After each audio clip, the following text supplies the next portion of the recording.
o'clock now. I believe we are set to go. Jess, are you set to record? Ready? Okay. All right. I'll call the meeting to order and invite everyone to rise and join the Pledge of Allegiance. I pledge allegiance to the flag of the United States of America and and to the republic for which it stands, one nation, under God, indivisible, with with liberty and justice for all. Thank you.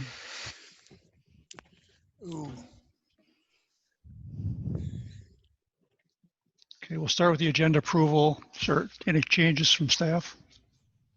Mayor and Council, I have 3 items. One, we have one additional claim. This is for the tree giveaway.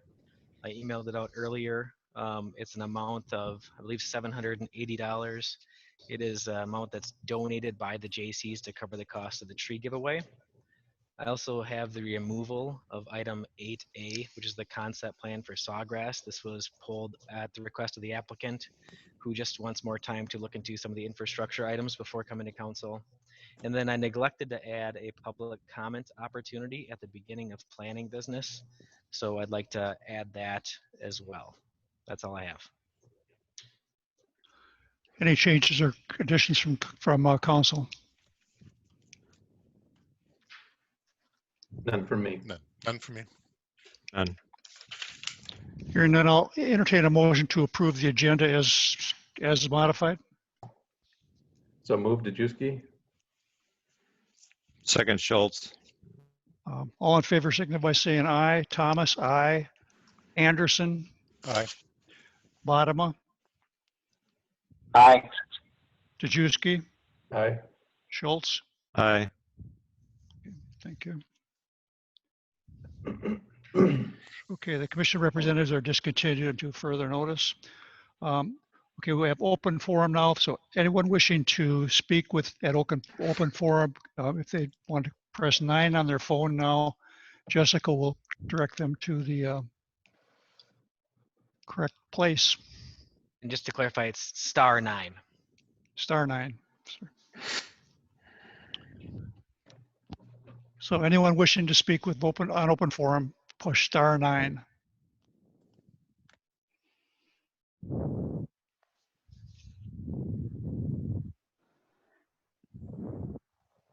Mayor, I don't have anyone as of yet. We do have a couple callers on the line, but no one has requested to speak at this time. Okay, hearing no one, we'll move on to item 6A, which is the presentations and recognitions. Item 6A is the Three Rivers Park District Diamond Lake Regional Trail Corridor Update. And Mayor and Council, Jessica is going to bring into the meeting 3 individuals from Three Rivers Park District, Commissioner Marge Beard, Stefan Scherson, and Danny McCullough. So I think as Commissioner Beard, are you going to lead off? Just unmuted. Hi, good evening, Mayor and Council members. I'm glad to be here and to discuss this very important trail to your community. And with that, just to move ahead, I'll turn it over to Stefan Scherson. He's the project manager on this, and he'll take you through all the details. And Jessica, if you could bring up the PDF. So Stefan, she's working on bringing up that right now. It'll show up on your screen shortly. Very good. Thank you, Mayor and council members. Pleasure to be before you, albeit virtually. Wish it was in real life, but or in person, but we're doing our best, I guess. Tonight, before you, we would like to have you review our preliminary alignments for the Diamond Lake Regional Trail. But I was actually going to let Danny McCullough, our Regional Trails Manager, start out by just kind of giving you just a real brief refresher of our trail system and this project, since it's been a few months since we last were before you. So I'll let Danny take over from here, then I'll come back and go walk you through the different route alignments as well as the schedule when he's done. Thank you. Can everyone hear me okay? I can. Yep. So I will keep this really brief, but if you see I'm Danny McCullough, by the way. I'm the Regional Trail System Manager, like Stefan mentioned. And if you see the first slide here, This is kind of an overview map, a reminder for the council that this is our kind of a map of our regional trail system. Across Hennepin County, we have about 165 miles of regional trail in place now. We have 172 miles of future trail that exists through search corridors, like the one we're going to be talking to you about tonight, and which is the Diamond Lake Regional Trail that's there in the oval. You can scroll to the next slide, Brad. Thanks. So the Diamond Lake Regional Trail, just a little background: 7 communities, starting up in the Dayton Rogers area. Through Corcoran, Medina, Long Lake, Orono, and ending in Wayzata, connecting up with the Dakota Rail Regional Trail. The corridor is approximately 21 miles long, and our goal at the end of this master planning process is to identify one preferred route alignment that will be analyzed during the master plan process. We will be working closely and have been working closely with staff to look at the alignment alternatives, and then we will go through the public engagement process, which is why we're here talking to you tonight, and then wrap up the master planning later in the year and into early 2021. So it's a very long process in terms of when it gets constructed, but we need the master plan first, obviously, before we can move forward in the future with any construction. So we would be looking for a cooperative agreement in 2021 or later. And then this is our goal with this trail, is really for it to be a destination. We want this trail to give, whenever possible, the user a park-like experience, which means we would like the trail to be off the roadway as much as possible, meaning you know, as far away from roads as possible whenever it's feasible to do that. The Park District is willing to purchase land to make that happen, either through easement or purchasing through willing sellers. And this is something we've been successful doing throughout the history of the Park District. We have the Rush Creek Regional Trail Corridor up in Maple Grove and Brooklyn Park. Medicine Lake Regional Trail Corridor is pretty close to Corcoran, and that's a pretty wide corridor that we have that trail in. So we very much envision something like the Medicine Lake Regional Trail through your community. So you can scroll if you want, Brad. Thanks. And what I thought I would do this evening, I think it helps as we talk through some of the route alignments that we want to share with you tonight, is to kind of envision what the trail might look like. We find these visual images of our trail system are helpful. So what you see there in the first slide is our typical trail through a more natural resource-based corridor, something similar to the Medicine Lake Regional Trail, or like what we're trying to accomplish with this project. So this is our typical standard trail through parkland, through wider wooded natural areas. And you can scroll down, Brad.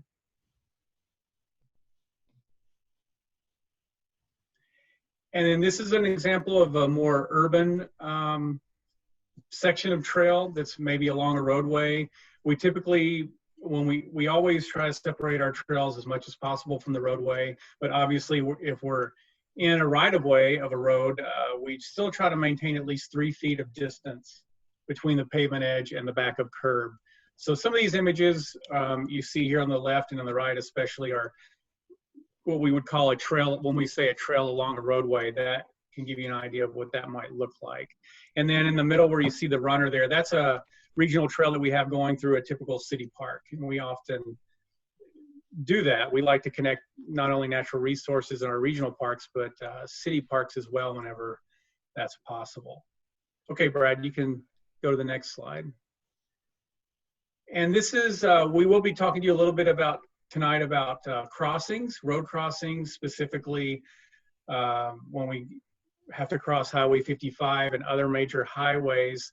These are some examples of the ways we do that aside from an at-grade crossing at a signal. So this is just an example of our typical bridge structure that we might build over a highway.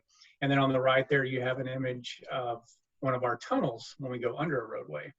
And all of our tunnels are lit. We build them pretty wide so they feel very spacious and safe, and they're also very brightly lit. Okay, you can go to the next slide.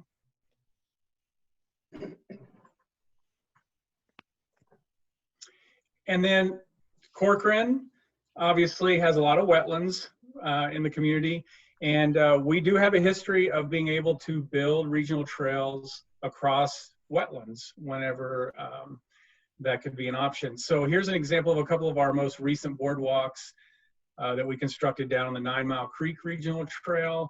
The one on the bottom left is from Robbinsdale around Crystal Lake, around the edge of Crystal Lake. So while it is kind of expensive to do, they're very popular with the public, and it is feasible to put a regional trail across a wetland. This costs a lot of money, but it's also a very nice feature that the public really enjoys riding and walking on, and just experiencing what it's like to be in the middle of a wetland is a huge benefit. And you can scroll down.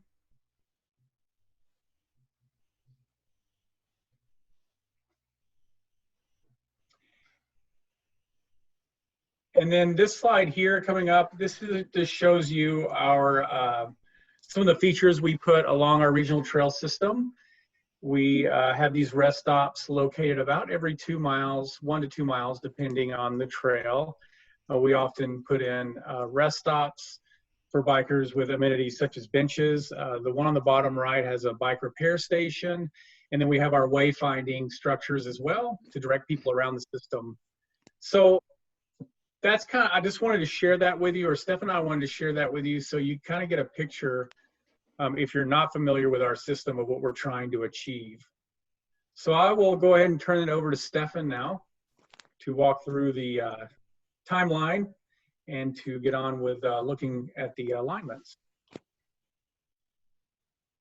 Thank you. Thank you, Danny. If you want to scroll to the next slide there. You saw something like this when we were before you back in December. And since then, we've been working on evaluating different routes and been meeting with the different parks commissions from the all 7 different cities within the corridor. We had good workshop style meetings, and we're able to work with staff as well in the process and refining those alignments. So we've had a good relationship with not only your park board, but the other park commissions as well. And what I'm about to show you here in a moment are the results of that. So we've where we're at tonight then is this 3rd bullet, which is for your review and support of the route alternative. So this is not like the final or the preferred alignment. We're not quite there yet. But we wanted to make sure that the city was on board with what we were about to present to the public as we about to embark in our public engagement. Obviously, with the health issues we've got right now with COVID-19, everything's been kind of pushed back, and unfortunately, that really has impacted our public engagement schedule. Who knows when we'll be able to actually, get out and interact with the public? But when we are able to, we'll do so, of course, in accordance with all the health guidelines. But prior to doing that, we wanted to make sure, as I mentioned, that the city was on board with the routes that we would be considering to get public opinion on. And then after that, for just a second? I'm sorry? Is this in the packet? The presentation? No, So far. the slides aren't in there. No. The map, I believe, may have been, which is going to be the next slide.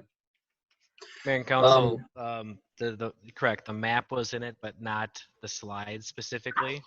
I did not have a deadline for Stefan and Danny to get those in any earlier. All the information here has been virtually the similar stuff that's seen before, but that's on me.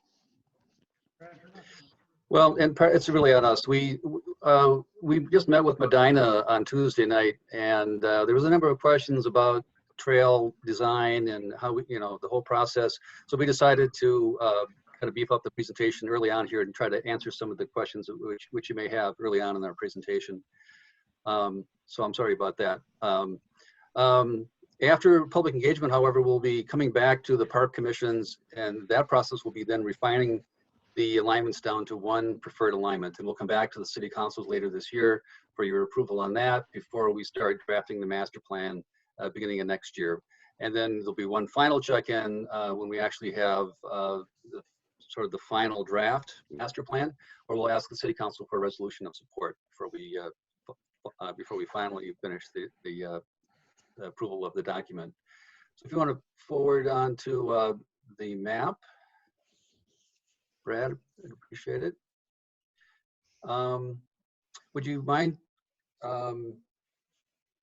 skipping down to the south end? Is that possible?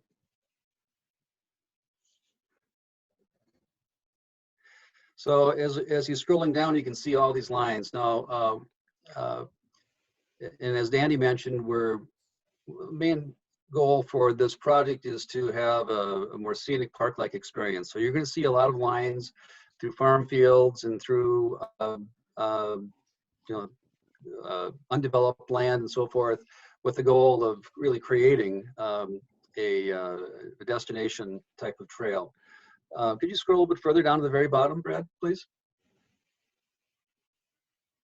And we'll work our way north.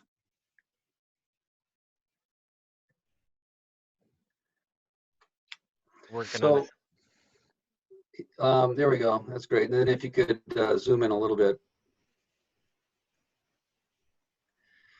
So what's on this map are the red lines, which are the alternatives that we wanted to get your support for.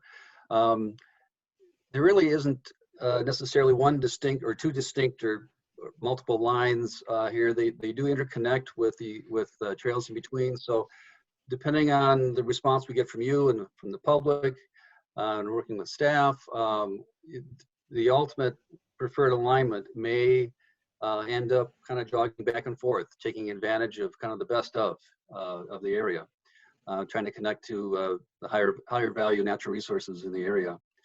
Also on this map are, if you can see, some green dash lines that represents the city's trail plan from your comp plan.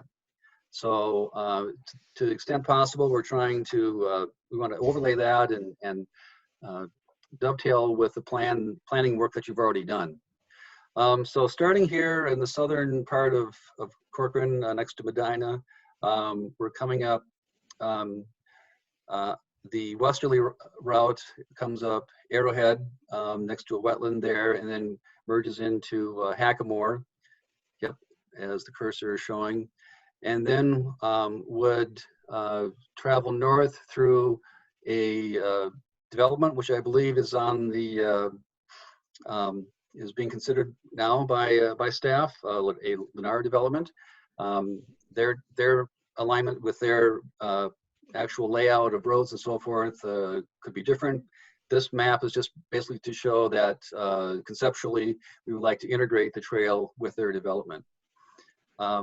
And then there's the other trail going up 116 would be more of a road-based type of trail with an option to head east on, I'm not sure what that road is. There's a loops to the east.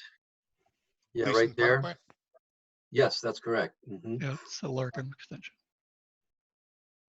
And then heading up through there's kind of a mature wooded area and some development happening to the east of there.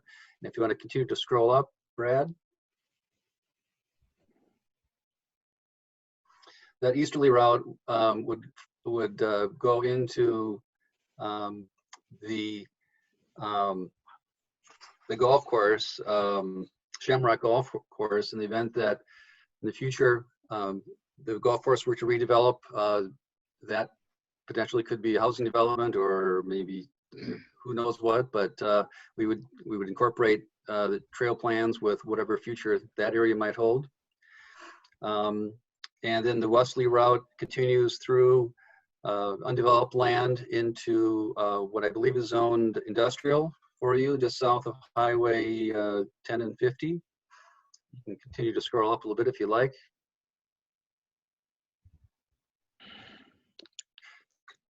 So we're well aware of your future plans for a kind of a town center north of 10 and east of 116, approaching your city hall area there. So the easterly route would be a component of that layout, whereas the westerly route would go through and connect to your community park, cross over Highway 10 into housing development and continue on north from there through undeveloped land.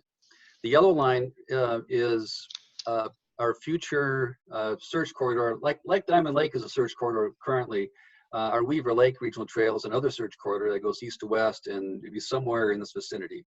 That line is really kind of a actually fairly vague, broad brush type of line. So, but somewhere in this area, it could the two trails would intersect.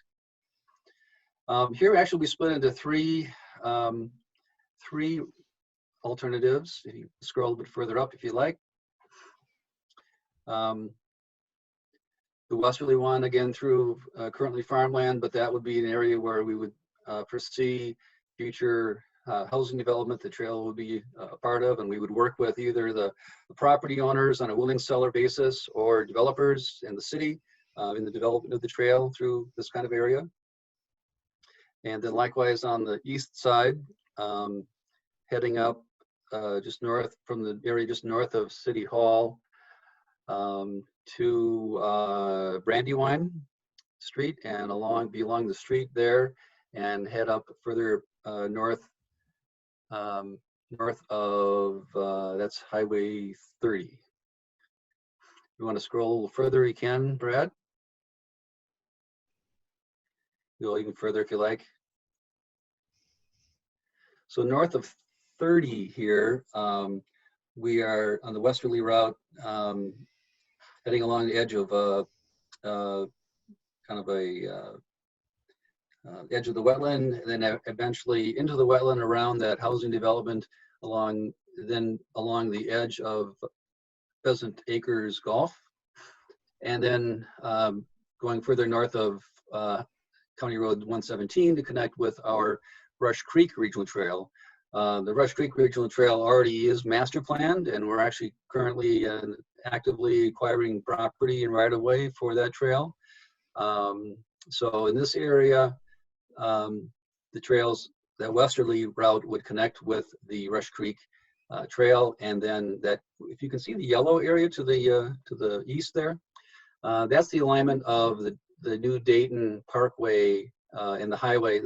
It's just off the map here, but the bridge is just off the map to the right, and that would be the alignment as it comes down into Corcoran to the intersection of 116 and 117.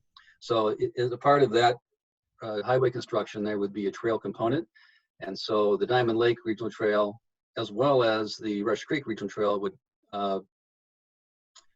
utilize that area or that infrastructure.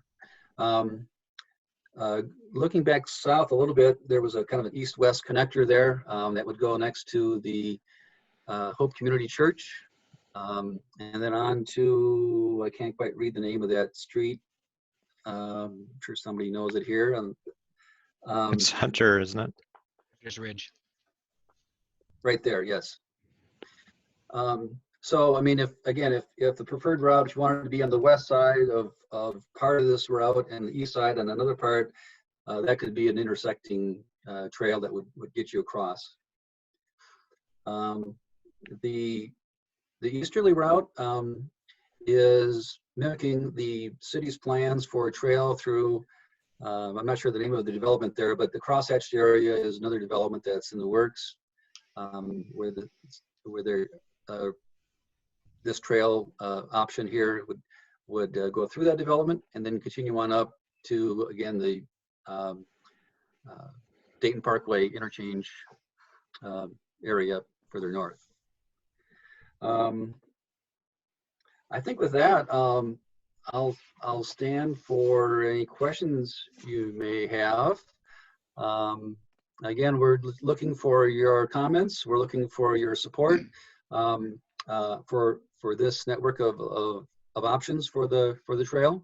And then later on this fall, we'll be coming back with a preferred alignment.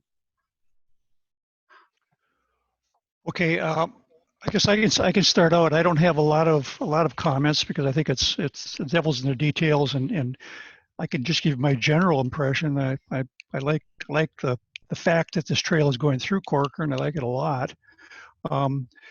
My gut reaction to any of it that runs along 116, I would prefer to have as much of it off of 116 as we can, which I'm guessing is consistent with what you folks would like too. The just in general, the easterly trail that incorporates the new downtown area is a plus in that it comes more into our city, brings people into the downtown area. I like a lot of the aspects of the westerly trail though that I prefer almost over the easterly trail for other reasons, just for the aesthetics of it. But that's, you know, there's a conflict there for me. If I were taking it in a vacuum, I would say the westerly trail seems to be like it would be more favorable long term, but that's really not a very strong opinion at all. And again, to the extent that we can have it impact our downtown area, that would be a big plus. In general, I would kind of cede to the opinions of the Parks and Trails folks because they're looking at this in more holistically from the city's standpoint. But other than that, those are kind of all my comments. I can't contribute a lot to this, and I don't see how I would, but other than my gut reactions.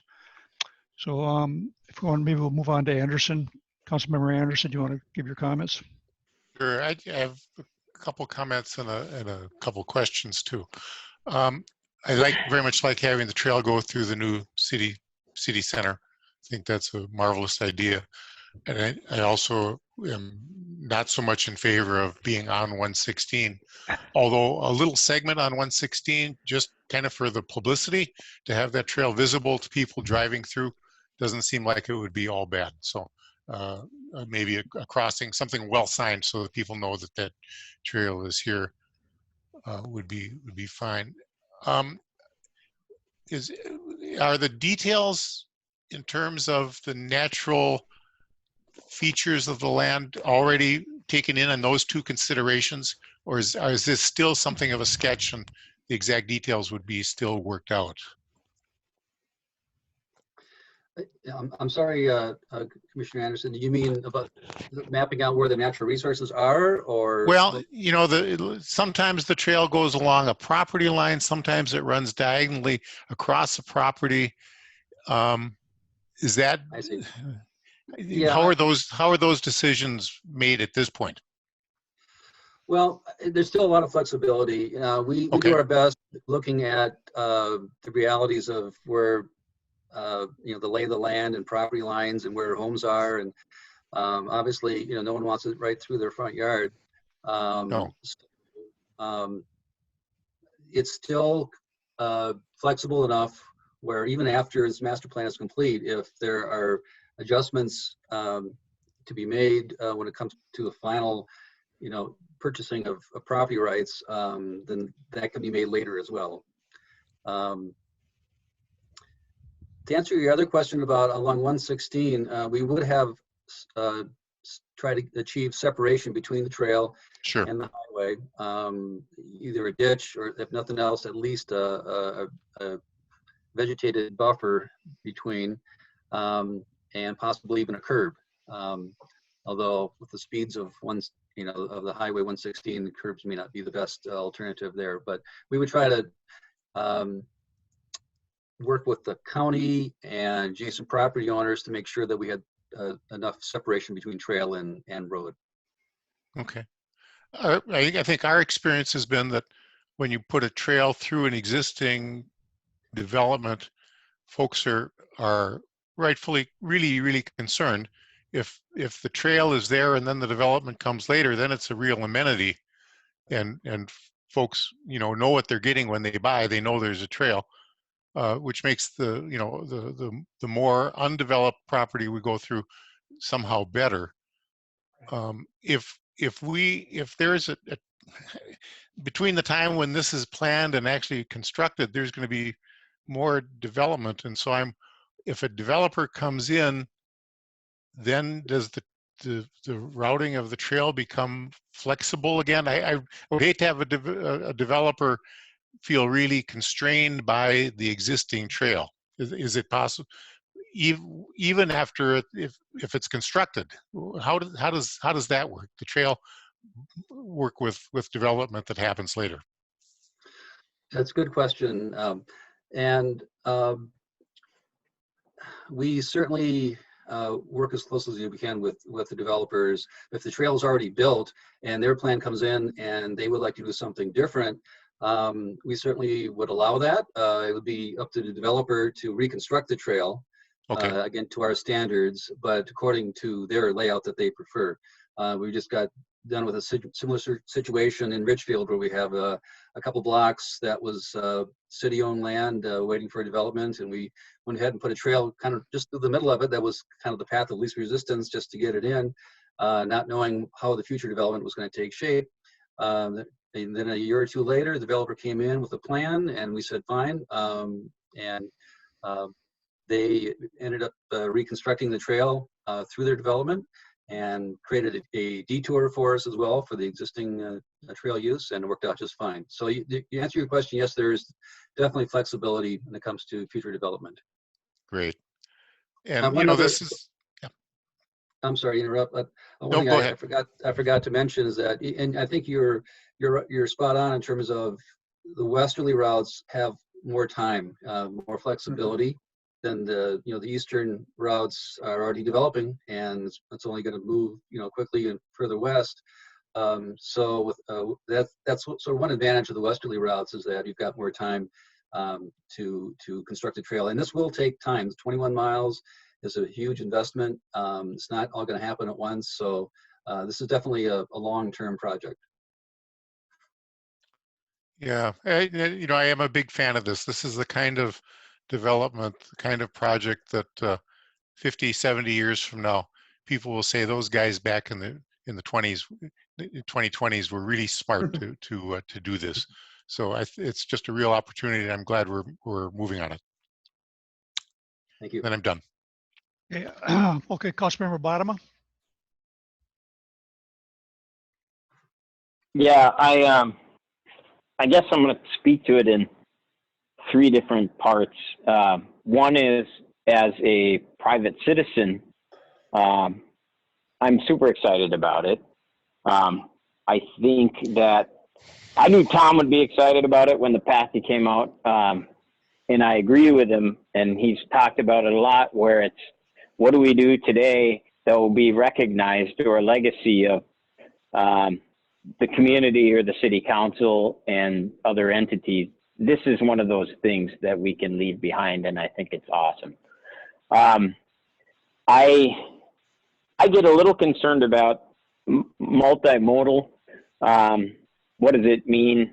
And I'm a proponent. I use the trails a bit. I snowmobile. I go up to Crowhasson. I run all over Crowhasson, but I can't seem to ride my bike up in Crowhasson, and it gets a little frustrating. As somewhere in as another side of me, we have, as I understood in Elm Creek, I get told this story all the time. The Snowmobile Association built the trails in Elm Creek Park Reserve, and then the park built paved them, and then they booted the Snowmobile Association out of Elm Creek Park when they were the first ones to build it anyways. I get a little concerned about not being inclusive to all forms of transportation in all of our parks. And then as a government, so that's my personal stuff. And as a government part of me, I would want to make sure that this is really collaborative. And, this was before, I think, any of the other three on the line. The park, I would want to I'd want to see the documentation actually of the authority for the trails, because I don't want Three Rivers to trump everything the city wants to have happen. And I'd want to see, I wouldn't want to have it be that Three Rivers runs over Corcoran like other entities do sometimes. I'm not worried about it with you guys in particular. I'm just talking about past observances. So it has to be collaborative. And I look forward to being collaborative. So my personal feelings of being excited aside, I have to serve a public role in that, making sure that the city and the public's interests are also taken care of. And then just a minor suggestion, you have two options. I think that, I don't know if you've talked to any of the landowners. I like the options. I like kind of every one of them. I don't think we're going to be kicking ourselves in either case. So it almost, for me, would be, what's the path of least resistance? There are going to be some landowners in Corcoran that say, not only am I not going to let you build a trail here, but my kids aren't, and forget about it. I want to kind of avoid those areas. So I'm willing to say, I want that north-south route, and I want the other one. And we just might have to make it, we might have to just make it a little less than perfect. So I wouldn't want to get too far down a road of picking which one I like the best. I think the concept is great. And then, so in summary, I don't have enough information as a city council person to really be on board with it unless I see some of the details. But in concept, I love it. I think it's a great idea, and I can back it depending on some of the fine print. Okay, thanks, John. Councilmember Jajewski. Yeah, thanks for bringing this to us and being willing to share with us your different plans. I think they're all very appealing to me, with the exception of the 116. I'm not a big fan of having a trail go all the way down 116 either. And so, but either the west or the east seems to work for me. I do have a question though on the section around the city park and the city downtown. And I'm wondering what you guys do with this, or if you ever do this. If, let's say you chose the western path, you can keep scrolling down if you're looking. Takes a long time. Okay, right there. Do you guys ever do like a branch off to be able to connect a larger group of individuals to be able to make it easier to access your trail? So for example, if you took the west and it went right through our city park, there's that one branch that would go over and connect with our potential downtown. And it wouldn't necessarily have to go all the way through that, because I think it's really important to have the city park and the downtown included if possible. Well, if you want me to answer your question now, Councilmember, I'd say anything is possible. Typically, we leave it up to the cities, however, to make connections to our regional trail as being kind of the main spine, if you will. But one thing that we'll be looking to do after the master plan is to be talking about this cooperative agreement, and these are the sorts of topics that I think can be discussed. And if that's something that's very important to the city, then I think it's something we definitely could consider. Other things like snowmobile sharing trail corridors with snowmobiles, I think could be a topic of conversation. Those are the sorts of things that would be factored into to the cooperative agreement. In general, though, we construct the main central trail alignment because there's obviously going to be a lot of different neighborhood connections, and those connections will not be owned or maintained by the park district. We would only own and maintain the main trail. So it'd be either up to the developers or the city to make most of those connections.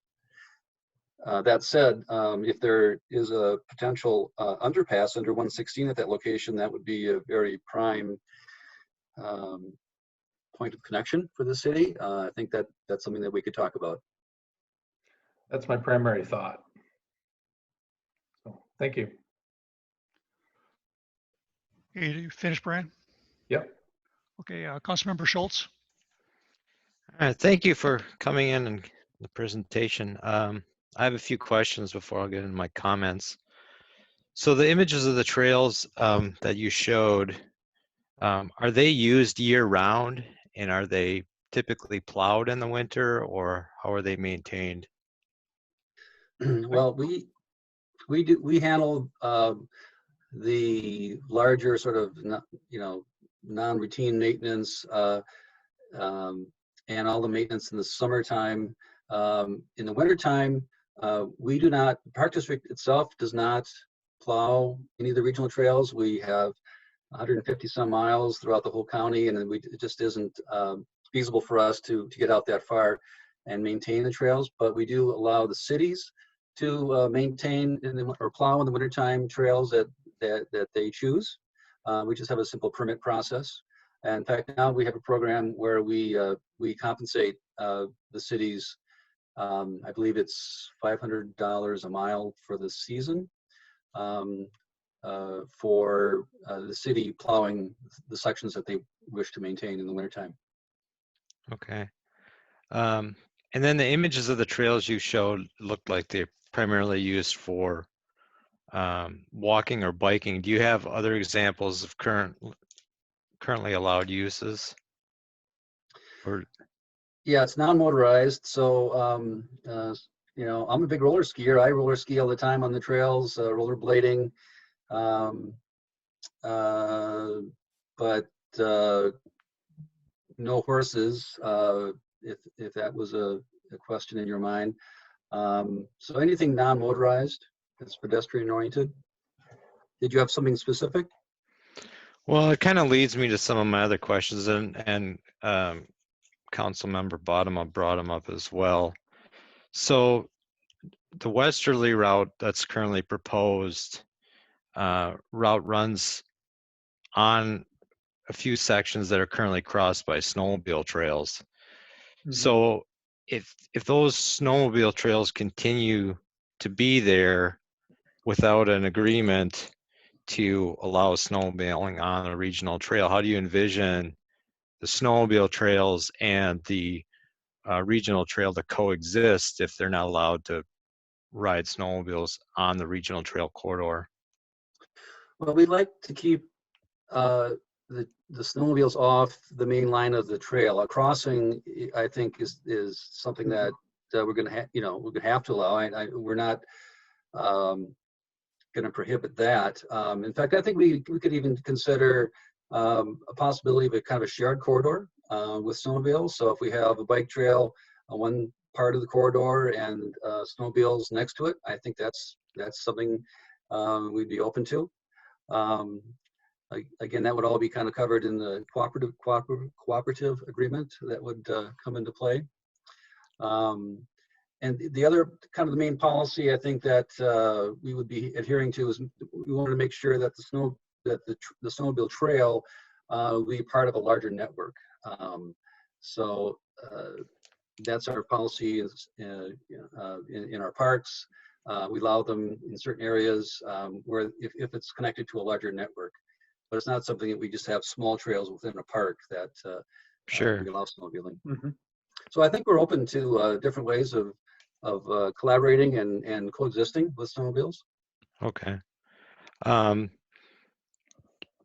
You show some examples of proposed routes going across or being integrated in current developments. Are you in discussion with either Lennar or M&I Homes or Pulte Homes on the potential of integrating these in, or how do you go about that? And then if you're doing it at the front end, do you talk to them about trail width standards or other standards you have? Well, we would, and I'll let Brad speak to this question as well, but yeah, we would share information and share our specifications in terms of what a regional trail profile looks like. Typically, we don't get too involved until we actually have a finished master plan, so we have something that's firmly in place. But in this case, you know, we've got some developments that are, you know, that may be approved prior to the master plan being completed. We'd be happy to, you know, if the city and developer are amenable, we'd be happy to talk to them about those details of the trail going through the development. Okay. Brad, do you have anything to add? Sorry. If I may, Mayor and Council, yeah, so I think that's really my job at the staff level to be the liaison between the developments and the city and other agencies. So, for example, we did receive the preliminary plat application, I believe, on Tuesday for the Wessel project, which is a potential route for this. And I've been talking with Paul Tabone from Lennar about this possibility for ever since Three Rivers approached us. So they can potentially incorporate it in. Our trails in Corcoran are 20-foot wide corridors with 8-foot wide trails. And I believe Three Rivers requires a 15-foot wide corridor and a 10-foot trail. So everything we're planning really would accommodate a Three Rivers corridor. It just would be a little bit wider trail. So if I'm up northeast in Bellwether, for example, the corridor, one of the corridors shown is actually the corridor through the approved corridor through the Pulte Bellwether development. And we would essentially have that. So we at the staff level are certainly having those conversations. Do we want to consider then maybe even asking about going wider than 20 feet if we're going to use multimodal trails in some of these areas? If there's a potential, I mean, at 20 feet, we probably don't have a potential. It's probably something to think about when we talk about PUD give and takes and whatnot. Even if we don't go that way, might be something to consider. I guess I had another question with regards to like the westerly route, and it would even apply to the easterly route. What type of concerns do you hear from landowners of raw land about, you know, providing a trail easement and the potential impact for them to sell their land for future development? Well, we haven't been talking to anybody along this corridor yet because we're not ready to. But you must hear it in other areas when you. Certainly. And we work with them closely and take only what we need in terms of easements. It's really a collaborative and negotiated type of thing. Some cases, people are willing to sell their, you know, they're in a position where they may be selling their entire property. Yeah. And in which case, you know, that we would be purchasing that entire property. And if we don't necessarily need it at all, we would consider, you know, selling it to, you know, anyone who may be interested, or perhaps partnering with the city or something. But it's really each situation is different. We're not forcing ourselves upon anyone. We deal only with willing sellers, and it's been actually fairly successful for us, and we're very patient about it as well too. This is really, we're in it kind of for the long run, and it may take years or even decades to acquire enough right-of-way for the trail. In some cases too, we may end up, you know, having to reroute the trail slightly to accommodate individual property owners' wishes or resistance, whatever the case might be. Sure. All right.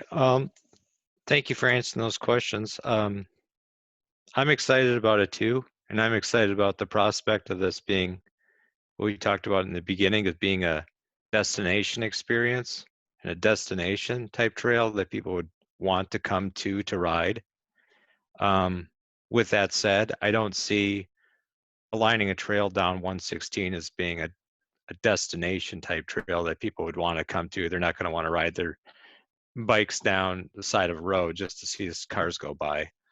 So, and I also agree with Councilmember Anderson's comments about, resistance to running trails through existing neighborhoods and whatnot. So my preferred location would be the westerly route. I do have concerns about the potential impact where snowmobile trails are, and right now snowmobile trails do run in a couple different sections that you have here, both north and south of 10. But that said, those trails are part of a larger regional trail system that also connects down into like Baker Park Reserve. I've ridden from Corcoran down through Baker Park Reserve and up and around this last winter, and it's very nice when we connect all these trails and have that. So I guess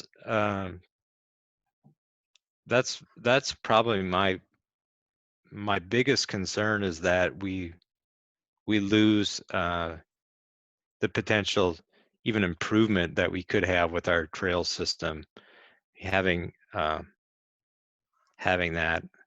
So that's where I would, if I had a choice in the matter, just looking at a map as standing at 50,000 feet, I would say westerly route and try to incorporate snowmobiles where you can and whatnot. I mean, having Polaris right down the road in Medina and having the trails that we have and being able to go wherever. I'd love to make this a destination trail year round and allow people to use it for all different seasons, whether it's biking and hiking in the summertime to, riding snowmobiles in the wintertime and snowshoeing and whatnot. So thank you for bringing this to us. I appreciate it. Thank you. Yeah, and if I could add, we look forward to collaborating with the city and the snowmobile clubs to make it work for everybody. In the case where the trail, like the westerly route, where it's kind of a clean slate, that might be an area where instead of a 20-foot corridor, we look at go for a 100-foot corridor or something. Where we can create not only some nice vegetated buffers around the trail, but also be able to accommodate a nice snowmobile trail as well too, and both be able to sort of cohabitate the same corridor. So I think all that is very much in play. All right, thank you. Also, I think we share your opinion too of the impact of the trail along 116, how that is really not a destination trail, but we added it in there just because, as a sort of another option, right? Or one of the council members mentioned it being a path of least resistance. And that certainly would be the case. Least desirable, perhaps from a aesthetic standpoint, but it certainly is a path of least resistance, not only from a construction standpoint, but from a public relations standpoint as well too. Yeah, I think to Brian's point and the mayor's point, having a spur coming into the downtown city center, that's something the city can always look at in the future. Yeah, and actually that would be with St. Thomas is doing a campus planning project right now, where that proposed underpass would be a great fit for that. So I'll be talking to the people at St. Thomas and maybe try and make sure they're plugged into this whole process as well, because that would be if the western route was used, that would be a great way to access the downtown.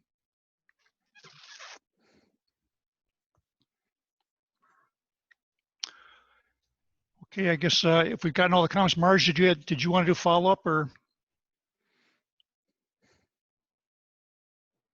No, Mayor, thank you. I thought this was really good. I appreciate all the comments.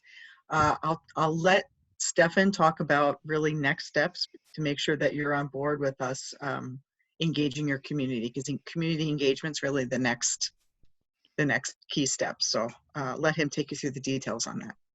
Okay, thank you. Thank you, Marge and Mayor. As I mentioned early on, the early schedule for public engagement is going to be obviously postponed. There seems to be kind of two groups of public engagement events happening now through June was one block, and then August and September was another block. So I think that's really what, in terms of actually face-to-face meetings, it's most likely going to be later in the summer. So that means hopefully we can still be able to attend, and you'll have your Night to Unite at Corcoran at your Public Works building. We've been there in the past, and we know that's hugely successful. Also, I believe you've got your Corcoran Country Days in, is it August? And there's also a parish festival at St. Thomas Church. So we look forward to those, but for the most part, we're going to focus more on our online type of engagement. So we're going to have a real robust online presence and on our website where you can go to, and we'll have an online survey. We'll have a web map where people can look at these very same maps that you're looking at and be able to place a pin on like a Google map and make a comment about whatever segment of trail or area that they so choose. And even when we are doing face-to-face interaction, we'll be really promoting our online engagement. We'll try to do more sort of pop-ups out on the trails and in parks and so forth as well later in the summer when we're able to, and do more social media notifications as well too. So we looking forward to that. Once we've met with all the park commissions and city councils, sort of the level that we're doing right now, we will begin at that point. So it's still going to be probably June at the earliest before we're ready to really roll that out. So I'm happy to take any other questions. Otherwise, appreciate your time this evening as well. Well, we appreciate very much you coming forward, and I think it's I assume it seems to be pretty unanimous that we're strongly behind this project, and we'd like to see it happen. It'd be exciting to see. Very good. We appreciate your support. Thank you. Thank you. Thank you. Okay. So Brad and Jessica, as this moves forward, can you guys keep all the Corcoran social media closely tied to what Three Rivers has, so that anybody who goes to the Corcoran website would automatically know that they can go to the Three Rivers and give us some feedback? We will do that. Thank you for Super. your feedback, Tom. Sure.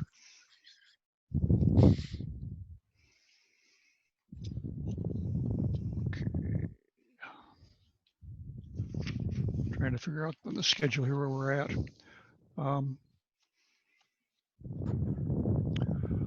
Okay, I guess we'll move on to the consent agenda. Does anybody wish to pull anything from the consent agenda?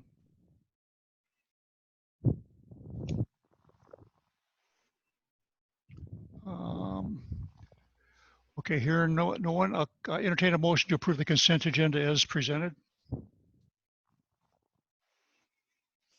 So move, Schultz.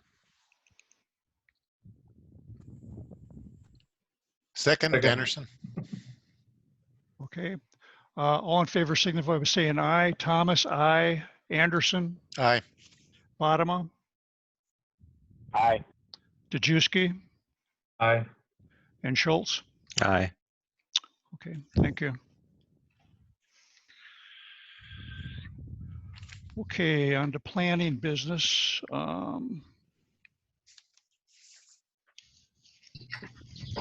Do we have comments on? Mayor and Council, yeah, this would be the second public comment opportunity. So those wishing to speak could dial *9 about any items on the planning business. The only item is the sketch plan for Eagle Brook Church.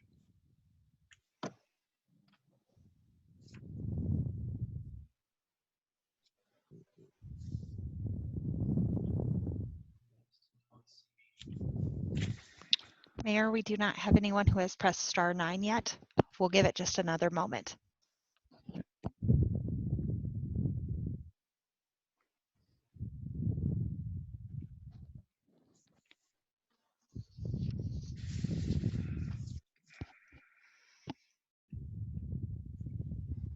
We do not have anyone who has pressed star 9 to Okay, so we'll speak. move on to item 8B, which is the sketch plan for the Eagle Brook Church.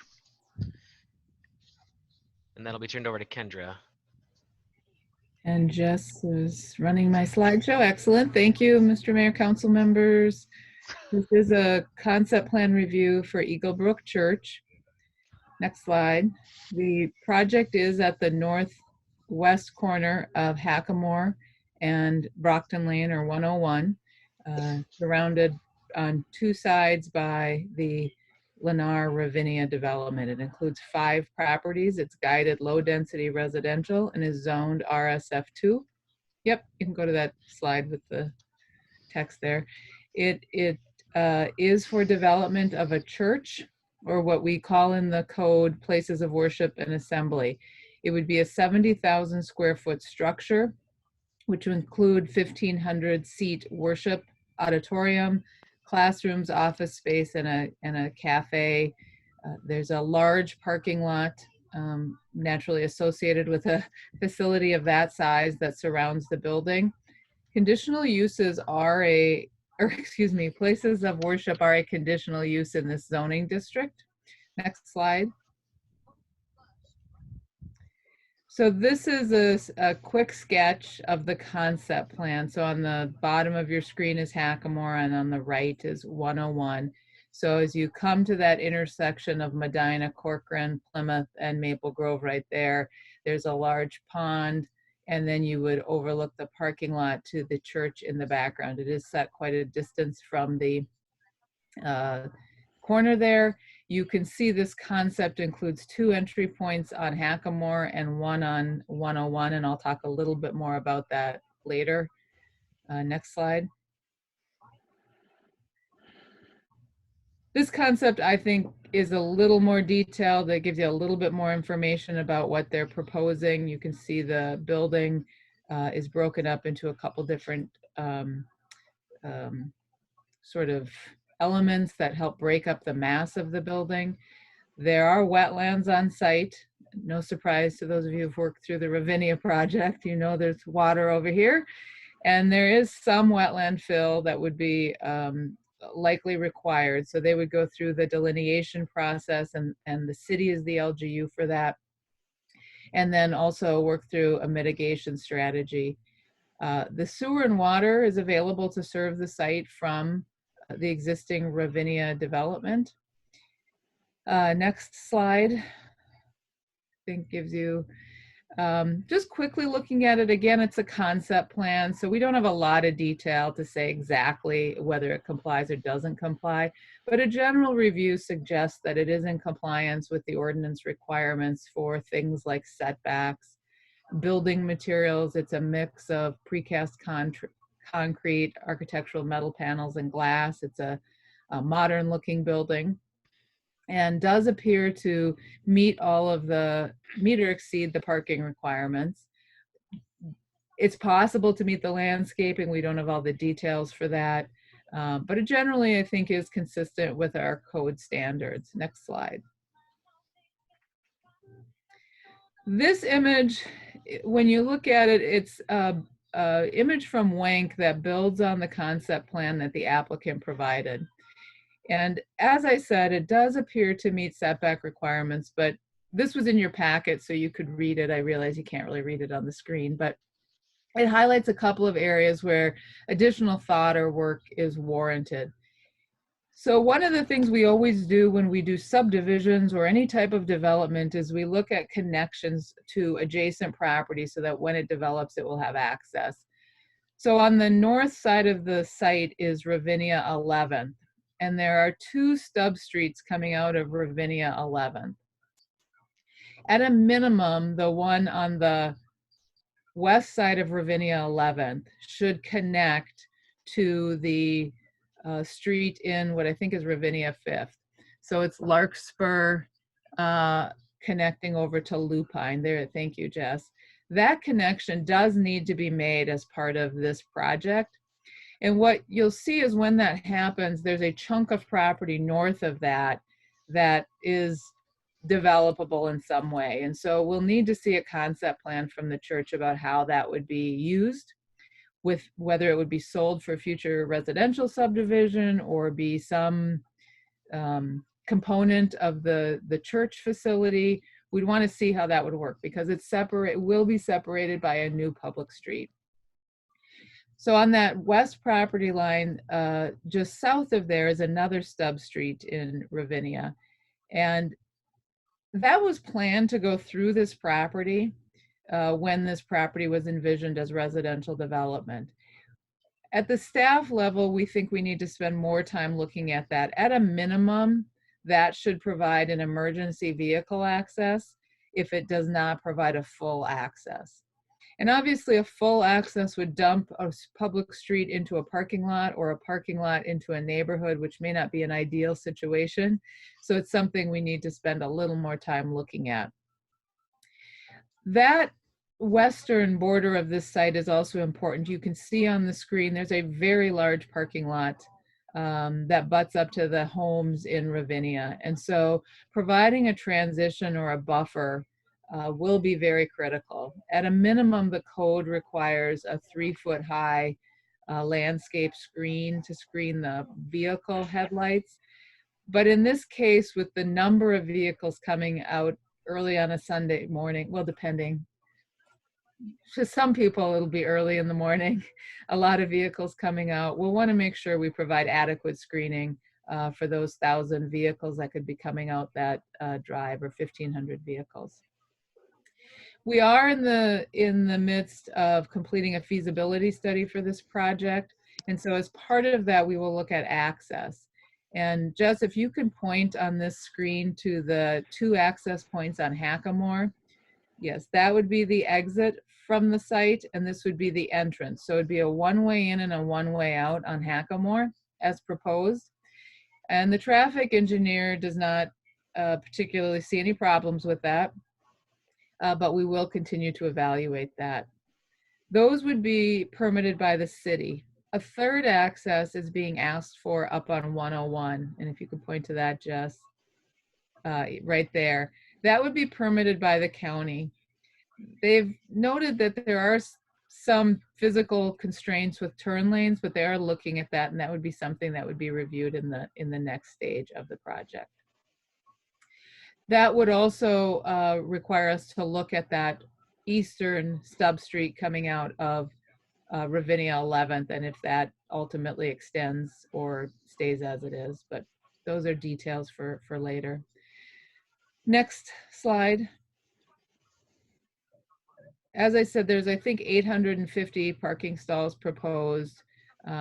Probably, without more detail, that's probably more than the code would require. We'll need to get a little more detail, but we'll take a look at that.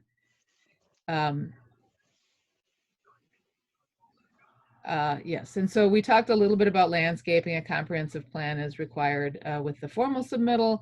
No signage is proposed at this time, but I wanted to note that non-residential uses in a residential district are not allowed building signage, but are allowed one 32-square-foot freestanding sign. Anything beyond that would require a variance. So just wanted to call that out. Next slide. We talked about the access points and the feasibility study. So I got a little bit out of order. I'll skip this slide, Jess, if you just scoot ahead, because we talked about it. I don't think I missed anything of substance on here. Again, this shows those street connections. That will need to be worked through and some other details. But again, the infrastructure is available to serve this use. And the details of what improvements will need to be made will come out of the feasibility study. The council's aware that the city is already working with the city of Medina on Hackamore Road improvements. And this actually probably ties in nicely to some of those improvement plans. Next slide. So we recommend that you review and discuss the sketch plan and provide the applicant with informal comments. As always, the comments you provide tonight are advisory only and do not constitute a binding decision. But based on the information they get this evening, they'll move forward to the next step of the application, which would be an application for a preliminary plat to combine the 5 lots, site plan, and conditional use permit. And following that, the final step would be approval of a final plat and development contract. So with that, I'd be happy to answer any questions. We can go through. I guess I have no specific questions. Councilmember Anderson, No, thank you, Kendra. Councilmember Bodema,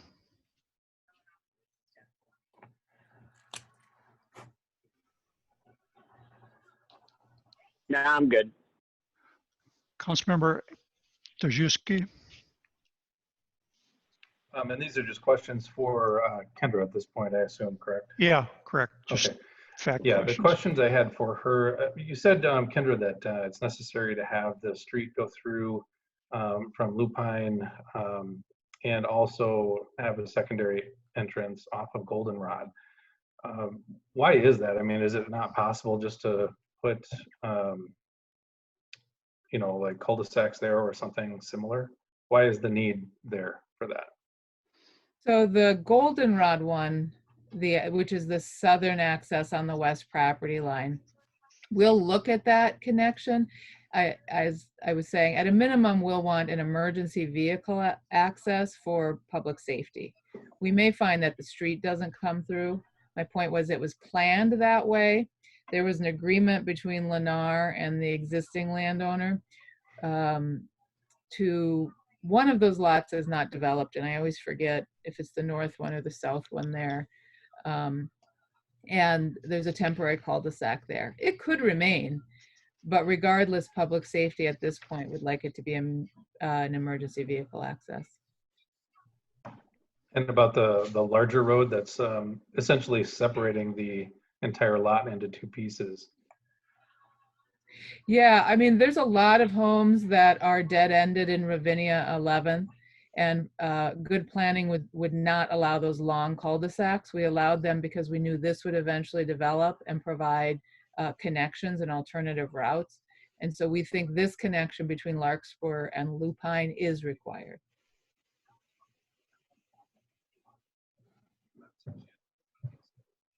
And there's no other route alternatives for that as opposed to cutting it right down the half there? No. I mean, that's not the final alignment. We'll certainly work with Eagle Brook on the exact alignment and how that wiggles through there. But that connection needs to occur. Okay. That's all I have for now. Okay. Councilmember Schultz. Two questions for Kendra. Thanks for the report. Emergency access off Goldenrod Trail.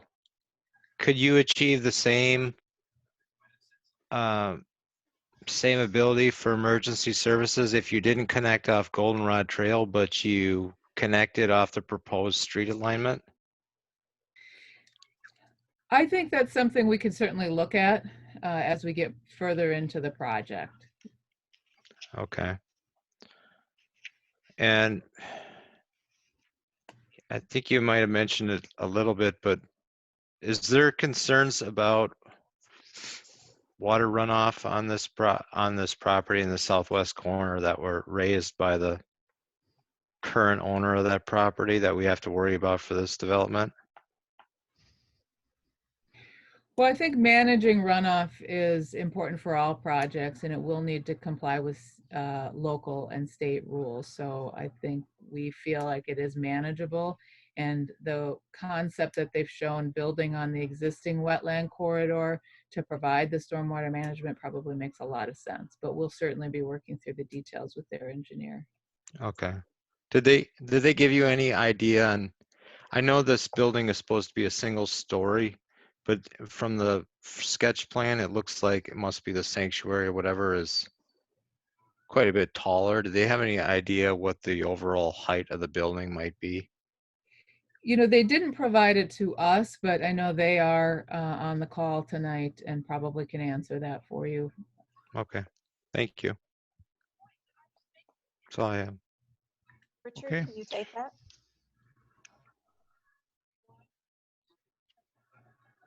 This is Richard with BWBR Architects. Is it appropriate to answer the question about the height right now? Sure.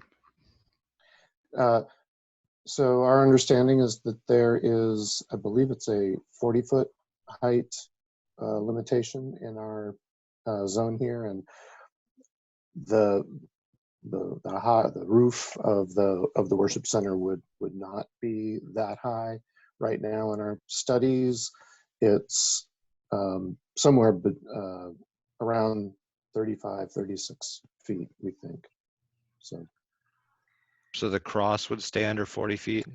Actually, no, I think we would picture the cross tower to go higher than that, but it's also, I believe, in the zoning ordinance that steeples and features like that are allowable to exceed that height. All right, thank you. Kendra, did you have a comment? Yeah, I just wanted to clarify. The building height is actually, the maximum building height is 35 feet, but in fact, steeples are exempt from that building height limit. Okay. Mr. Mayor, did you want to see if the applicant had anything to add Yes, before I more do. questions? Yeah. Would you folks care to add anything to the presentation and clarify anything or expand on any of the presentation? This is Stephanie Alstead with BWBR. And I just want to thank everyone for allowing us a chance to bring this before you at this time. It's important for us to hear and understand what the concerns might be on the project and things that we can identify and deal with as we are moving forward with the design of the project and doing some further developments. This certainly was an earlier sketch, and we've continued to be designing the project and working on some of the things such as the parking adjacencies to the property. We've been refining some of that, and we look forward to working with the city on what that north loop alignment might look like. Okay.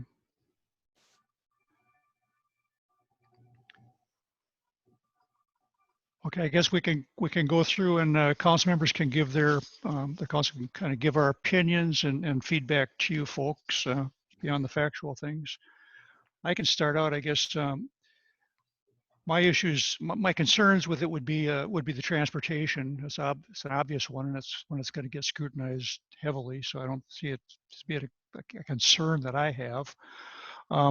Biggest thing that I would caution would be to watching the impact on the neighbors with the site itself and with the traffic impact and the people impact that's going to be there, and including Medina to the south, to be cognizant of them. And I know a lot of that gets taken care of just by the ordinances, and the staff will take care of most of it. But those are the big concerns I have. Where you're located is really quite low impact for Corcoran, and you're right on the southeast corner of the city, and have very good transportation there. So I see it as a pretty good fit, and don't have any overriding concerns. So why don't we go through the council members? Councilmember Schultz, do you want to start out with any overarching comments? Yeah, I would echo your comments regarding traffic and impact on the neighbors. Most of these people that bought homes probably in Ravinia were expecting additional homes to go in around them, not necessarily parking lots or a large building. So whatever you can do to minimize the impact, whether it be from seeing cars coming in and out, or lights in a parking lot, or noise or whatnot, I think it would go a long way to help this project. That'll be some of the biggest concerns I would have with it. Okay, thank you. Councilmember Dejewski. Sure, I was excited to see the plan. I think it looks good. I think one of the things that we as a city like to focus on is a mix of keeping our rural and beauty of the city, in addition to the development that's needed to sustain it, and being one of the gateways to the city. Having this campus right there on that corner is actually a really nice entrance to the city. So while, yeah, there might have been more homes there for the neighbors, I think many of them would be happy of the fact that there's not a bunch more homes there, but maybe not on Saturday nights and Sunday mornings, but they are going to be more happy about that every day when they're walking through the campus and hopefully stopping in. I did have a question for the team, in that obviously you guys are known as the Wayzata campus as of today, and yet you are in Plymouth and you are now moving to Corcoran if this goes through. What is your thought on what you're going to name this campus? Because we are proud of our city and we would love to have the machine of Eagle Brook help to get the name of Corcoran into the names of viewers, or the minds of viewers. I can take that. This is Steph Haber from Eagle Brook Church. I'm the expansion director there. So thank you again, Mayor Thomas and council members, for having us. I think that's a really great question. One that hasn't necessarily been discussed. I would say our leadership team has talked briefly about it, but as we continue to move through the process, I think as we get closer and closer, the name will definitely be something that is a topic of discussion, and we've gotten a lot of questions about it. So I wish I could have a better answer for you at this point, but I know I will at some point. But I hear what you're saying. Just hope you don't name it the Maple Grove campus. We won't name it that.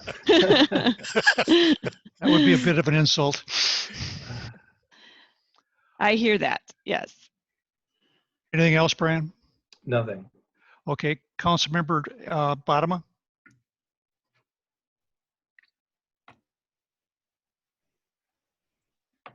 I don't have any feedback or anything to add. I think as a city, there's not much we can do. I'll support your efforts. I appreciate what you guys do. I see the EBC stickers all over, even around here, and we don't have a campus even that close. So I know you're making a positive impact, and that part I appreciate. I'll make my standard request that you do your best to, I'm sure you have somewhat of a templated campus. It would be awesome if you could employ the rural feel that we have. And I'd love it if you put a silo on your campus of some kind, and don't use other cities in your name, or we'll not pave the roads around you for the next 25 years. But yeah, I really do. I think it'll be great, and I'd love to have your stamp on that corner. That's the entry point of our city. So when you design it, think about that. John, there's no silo, but there's a barn there currently. Maybe they'll keep the barn. Yeah. Ooh, yeah. It's a nice looking one too. Yeah. Okay, Councilmember Anderson. Thank you. As I look at the design, it looks okay. I have to say that's a huge structure and very large parking lot, so it's a very large amount of hardscape. And I'm not a big fan of parking lots. It's, we need them because you have to have a place to park, but it does not enhance the sort of rural character that we would like to preserve for Corcoran. So whatever can be done to mitigate that blacktop look, as I read through the narrative, it sounds like there will be heavy use some of the time and much less use much of the time. And so it seems like it might be possible to use something besides hardscape to do your parking lots with, that would leave something besides just that real cold look. And I would really be supportive of that. This is also a site that has some change in elevation, which is, at least from the part of Corcoran where I live, is pretty unusual. And that seems like it would really be wonderful to see that as a feature. Corcoran is part of the big woods. This land all wants to be woods, but you've also got a fair amount of wetland and some wetland community, native plants in that wetland community. And it would be wonderful to feature that part of God's creation in this campus. And the sketch shows pretty standard sorts of parking lot screening and such. And I'd really love it for you to take a step up, go with some really heavy duty wetland plantings, some careful look at this property to make it just reflect the landscape that could be here. It's not cheap. It takes some effort, but I think that in the end you end up with a campus which is magnificent, and you'll have wonderful services inside, and then the campus outside will really reflect the glory of the earth, and that'd be wonderful if you can. I'd love to see some, any sort of thing that would make the campus look more natural and blend in with sort of the heritage of Corcoran. Thank you, Tom. I certainly echo that. Okay, I guess, is there anything else that you folks would like to present to us or leave us with? Okay, hearing none, I assume you've gotten a very good sense of our feedback. It seems to be supportive, and we wish you well and going forward. Thank you very much. Thank you. Yes, thank you for your time. Thank you. Thank you. Okay, now we move on to unfinished business. Are we doing public comment at this time? Yep, Mayor and Council, on unfinished business, we have 2 items: the Northwest Metro Regional Surface Water Supply Study update, and then discussion on extending the City Hall closure. So if anyone wants to speak, they can dial *9 on their phone right now.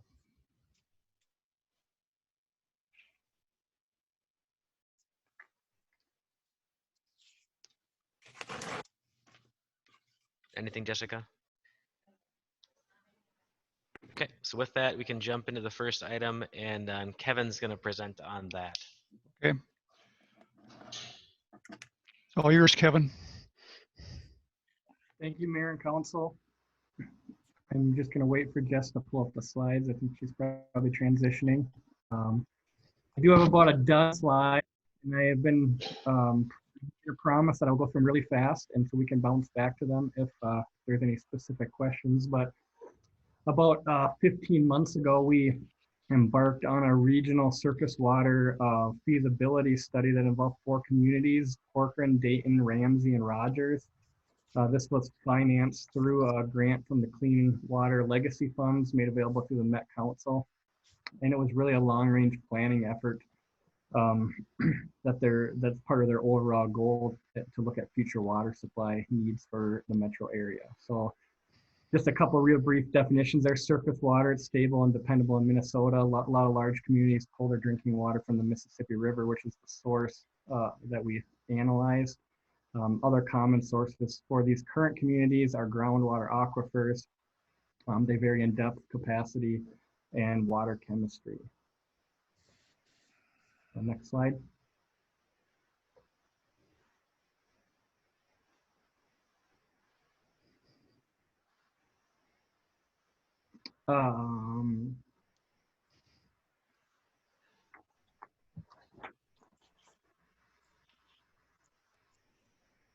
Okay, thanks for your patience. Just some definitions of things that you look at for water quality. There's groundwater typically has more iron and manganese. Surface water, some of the challenges there are taste, odor, and temperature because it's more seasonally impacted. And just in general treatment, there's common technology for all of this. One of the bigger potential future regulatory issues that we face in water and drinking water supply is related to chlorides, and there aren't any current mandates for chloride in wastewater, but that's something that a lot of the state agencies are looking more into. It's a topic of conversation, but right now there are no regulatory ones, but that could impact us where in the future lime softening may be required. And this more on this later, but the more those regulatory requirements are implemented, the more centralized regional facility treatment options make sense economically. Next slide, please, Jessica. So in the study, they really focused on 4 options. What they analyzed, they did a regional surface water plant centralized from the Mississippi up in Ramsey. They did a regional groundwater plant. That's a typo because that wouldn't be using Mississippi River, so I apologize. A regional conjunctive use project, which is really a combination of surface water and groundwater. The surface water would supply or provide the average day demand, and each city would provide their peak and an emergency backup. So it's more of a combo approach. And then they also looked at a status quo option, which was if each of the 4 communities maintain kind of the current course of just using groundwater. And in that study, they did assume future chloride treatment would be required just to kind of provide a baseline. Next slide, Jess.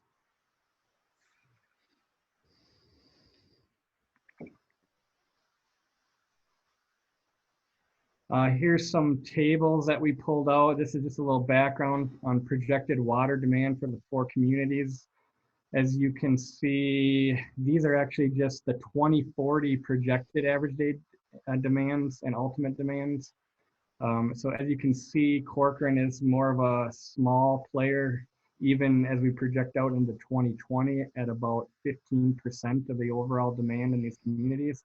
But as we get to ultimate build out in our community, we double that and we're more like 30% because we have a lot of developable acres. So again, this will be highlighted later on that as we start out and as our population grows, not only in Corcoran, but in the surrounding communities in the study, the larger we get, centralized approach and alternative water supply certainly kind of transition to be more viable. Next slide, please.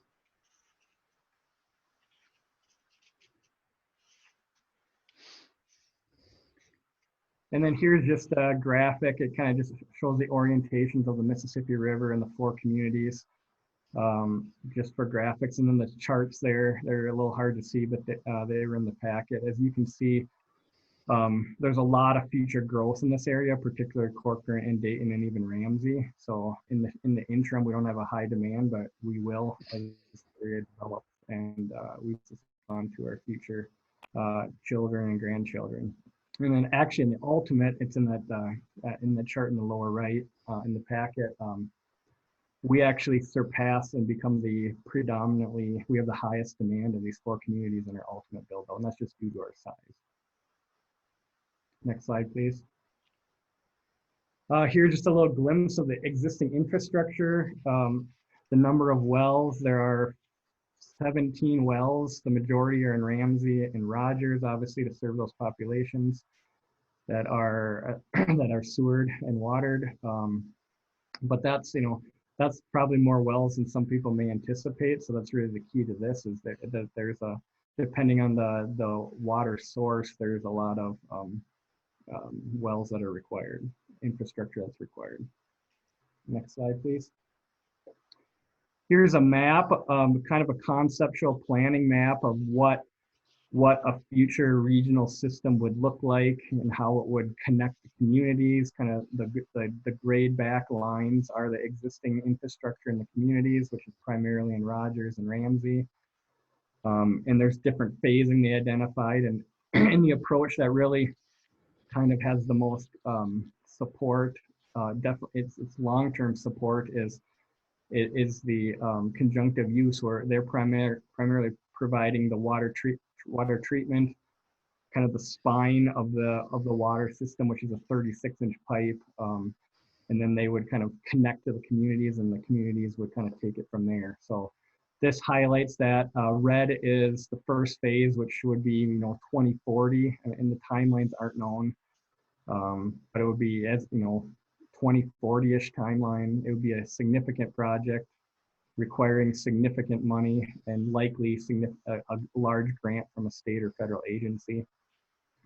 Corcoran gets into play with the green line. That's a connection to Rogers that really can be part of phase A or can be delayed to whenever we need it. And then C and D are in the ultimate when if something ever were to happen and something were to gain momentum, long range, we do have options to connect to have a viable system. Next slide, please. Do not pay too much attention to this. I know the numbers are huge. They're more for relative comparison between the options. We are not making any commitments to this at this time, but they're projections long range, and they're meant to kind of define where we transition from where it makes sense maybe to transition to a regional system. So don't get too hung up on the numbers. They're very large and everyone's aware of it. That's the main message on this slide. But it really does highlight approach 3 conjunctive use makes the most sense, especially as you approach ultimate. Next slide, please. Here's a couple of things to consider. Wanted to highlight as kind of a top-down viewpoint. The 4 communities ultimately could be as much as 230,000 people. So that's 2/3 the size of the city of St. Paul. So it's a significant amount of people, and having multiple sources of water really makes a lot of sense. And we were estimated at 70,000 people for this study, and that's really just based on available land and potential land uses. Those are assumptions, they can change, but we tried to have equal assumptions across communities. One of the kind of outcomes here is investigating a surface water system is proven unreasonable, especially in the long run. You can identify infrastructure corridors, you can start any land acquisition needs. It's really a planning tool at this point. And then currently the existing wells are only at 1/4 of the ultimate, so we might need up to 70 wells for ultimate design in these 4 communities. And that's just, you start putting that many resources in one source, it makes sense to look at alternative sources. And the Mississippi River in terms of volume provides a significant amount of volume. So it's a good, being this close to the Mississippi River is a good alternative plan for us in the long run. Next slide, please.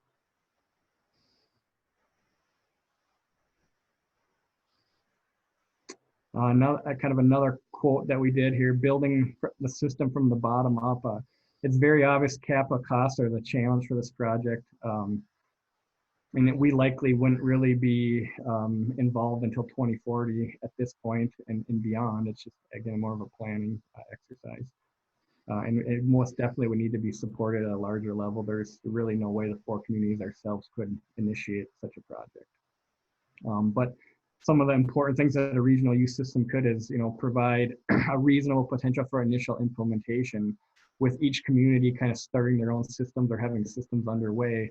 We're not throwing away some of that. Whatever investment is at the time of the larger potential project, we're really capitalizing on that, and we're not starting over from scratch. So that's a key point in the conjunctive use system. It provides long-term flexibility, and it has system redundancy with multiple water sources. So kind of the message we want to leave, and one of the messages we want to leave and be clear on is that we still feel the ongoing development of a potential Northeast Corcoran water system should continue, as those investments would be incorporated into a future regional conjunctive use system. Next slide, please. There's many options for how this would be governed. It really doesn't need to have a deep conversation until anything really were to start gaining momentum, but there's joint city arrangements, there's regional standalone boards, there's all kinds of combinations that we could come up with on our own. And it's just a key message here is that Met Council is not advocating for governance of this type of system. Our staff summary, we tried to boil down this large document, and we really just want to leave our opinion out there, and we're welcoming feedback and direction from council, is that we really think this is a long-term dependable supply for the ultimate population of Corcoran. There are no current regulatory drivers that exist for centralized treatment. If that changes, we want to be a step ahead of any of the other communities. There's probably limited resources to front end, or at least provide a significant grant for these types of projects. So if we're ahead of other, you know, groups of 4 communities in terms of planning, in terms of coordination, in terms of anything, we might stand a better chance of achieving that large investment from another entity. And then right now, there's also no stress or DNR limitations on supply. That could change in the future. That's an unknown. It's really good to just plan for alternatives. Next slide, please, Jess. And really the message again is that this is a visionary plan for long-term water supply. If you look in the short term, a centralized system costs more, but as you progress out, those lines begin to cross, and around the area of 20, 30, 40 years, they really break even, and anything beyond that, it makes complete sense to do a larger system.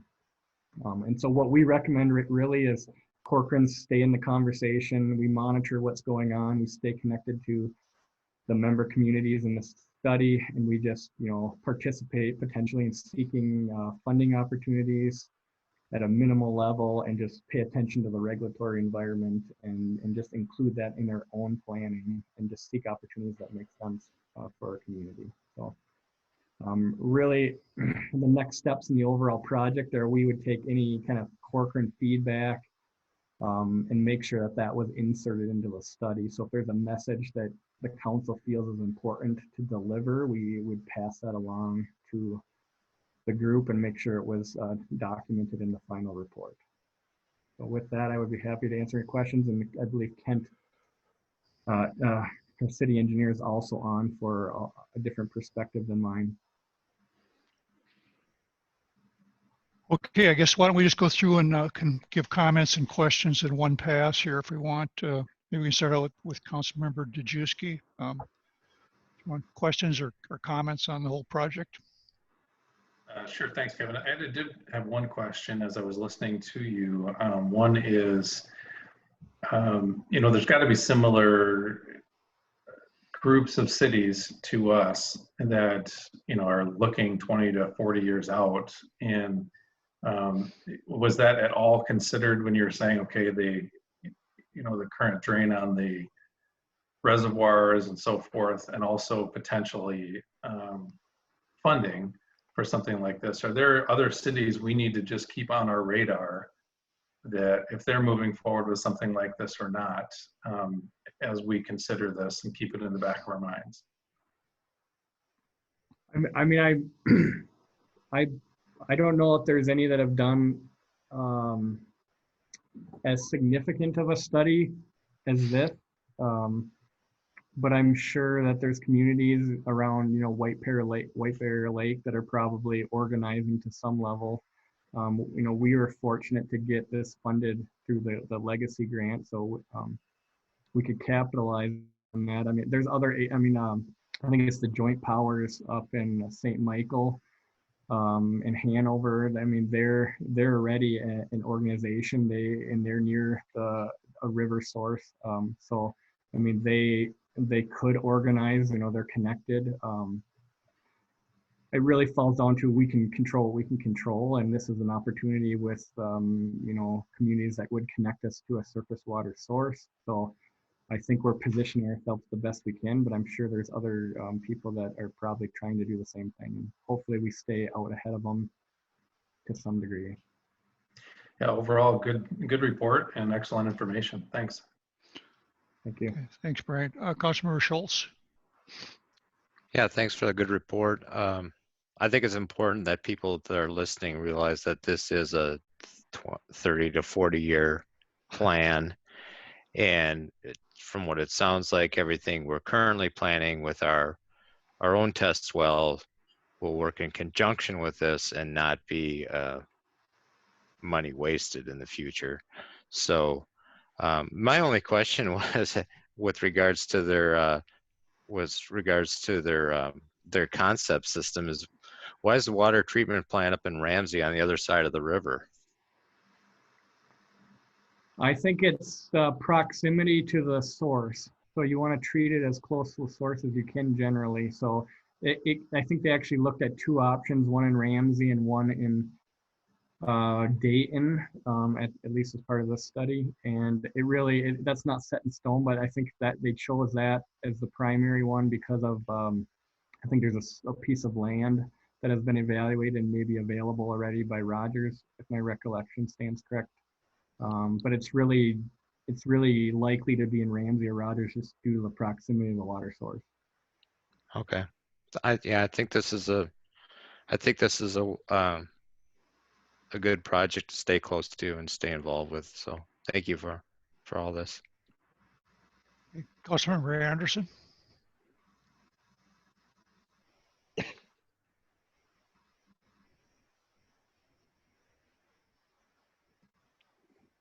Councilmember Anderson, you there? Tom, your mic's on. Sorry, forgot to unmute. Thank you, Kevin. Nice report. Having grown up in Minneapolis on river water, it's a lot better than my well water. And so I would much prefer river water. I think that with the concerns over aquifer diminishment, chloride treatments, concerns about the pollution involved, and then if you live on the east side of the metro, the pollution from old chemicals is a serious issue. I don't know if we'll have any of those sorts of things, but we certainly could. And all of that points to the advantage of having river water be a primary source. So it's good to be on top of this, and thanks for giving us some good direction. Councilmember Bottoма.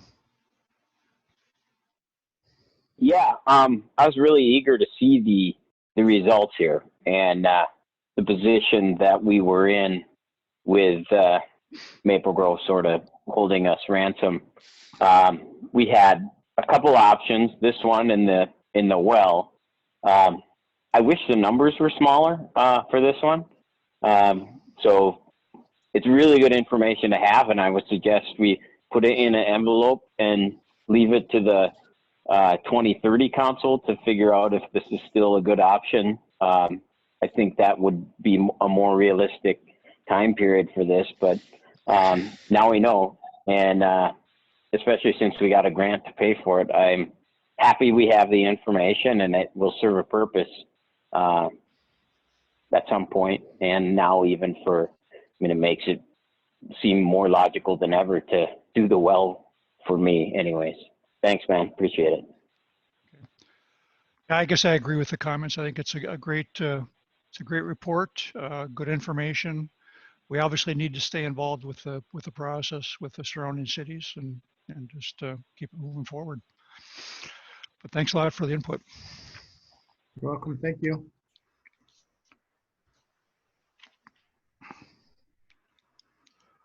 Okay, on to item 9B, which is the City Hall closure extension. Mayor and Council, real brief here, just to recap, we closed City Hall to the public effective noon on March 18th. Our current extension goes through the end of day tomorrow. My request is to their council to pass a motion extending that closure through May 15th. Our next council meeting is on May 14th. I will say, I recognize that the stay-at-home order at this point is set to expire at the end of day May 3rd. That being said, we feel it's important to keep staff safe as possible and extend that closure. As mentioned in the report, we can have individual in-person appointments if we feel necessary, but I think for the safety of our employees, it's best to keep City Hall closed a little longer. So request a motion to extend the closure through May 15th, 2020. Entertain a motion to do such. So move, Schultz. Second, Anderson. Okay, any discussion?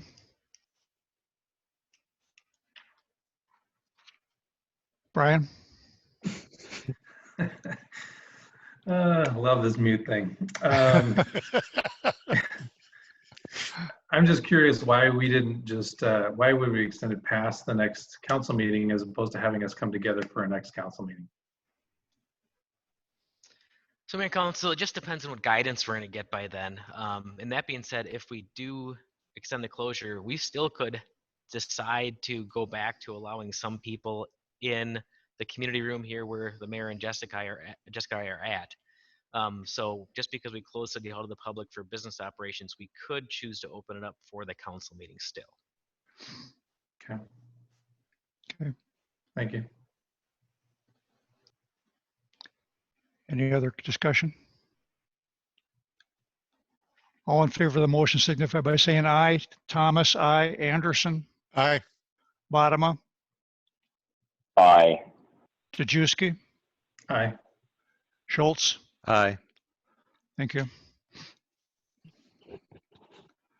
Okay, now we'll go on to new business. And we're taking public comment at this time.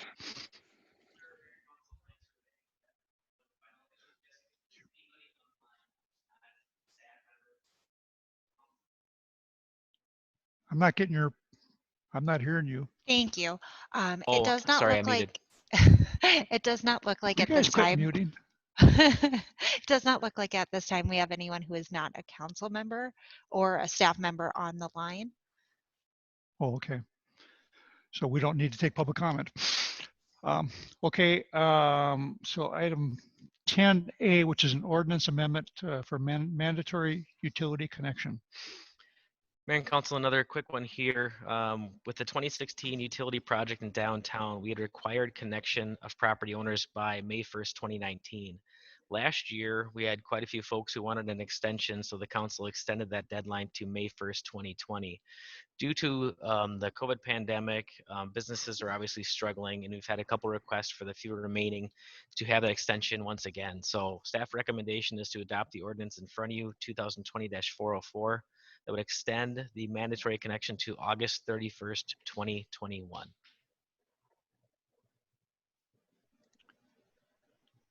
Okay, any questions? Why don't we just go around? I have no questions on it. Anderson? Sure. What does that do to city finances? Where is that money being spent now, and what'll happen? I mean, we won't be getting the money yet. So why? What happens? Sure, and had this conversation, I believe, with Councilmember Schultz today as well. So the fees that were coming into the city that remain would really be related to connection fees, trunk fees, and then usage fees.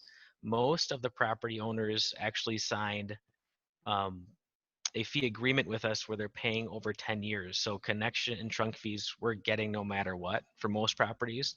There are a couple that didn't sign. I'm not aware if any of the remaining ones that have not connected do not have agreements. So really you're down to usage fees. And even taking a step back to trunk and connection, we'll get them at some point. So we're gonna get it. The usage fees, we have very little markup from our expenditures. So yes, we're not having the revenue, but we're also not buying the water from Maple Grove, and we're not paying the Met Council to treat it. So there's a margin of usage that revenue we do need to operate our system, but it's relatively small. Thank you. Okay, Councilmember Bodema? No comment. Okay, Councilmember Dejewski? No questions. And Councilmember Schultz? Yeah, just one question. 'Cause like Brad said, we already talked about the one I had today. Out of how many unconnected property owners from May 1st, 2019 connected since then? I should have this number handy. I could have predicted this question. I'll follow up with you. Okay. Quite a few connected over the last year. We had quite a surge that took place. So I'll follow up with you on what the actual number is that's left. Okay, thank you. Okay, I have no questions. I'll entertain a motion to pass resolution, adopt ordinance 2020-4004 as presented. So moved, Dejewski. Second, Anderson. Any further discussion? Anderson? No. Bodema? Nope. Dejewski? Nope. Schultz? Just clarify what you said. It's ordinance 2020-404, not 4004. Oh, so okay. Okay, all in favor of the motion signify by saying aye. Thomas, aye. Anderson, Aye. Bodema, Aye. Tajewski, Aye. and Schultz. Aye. Okay, thank you.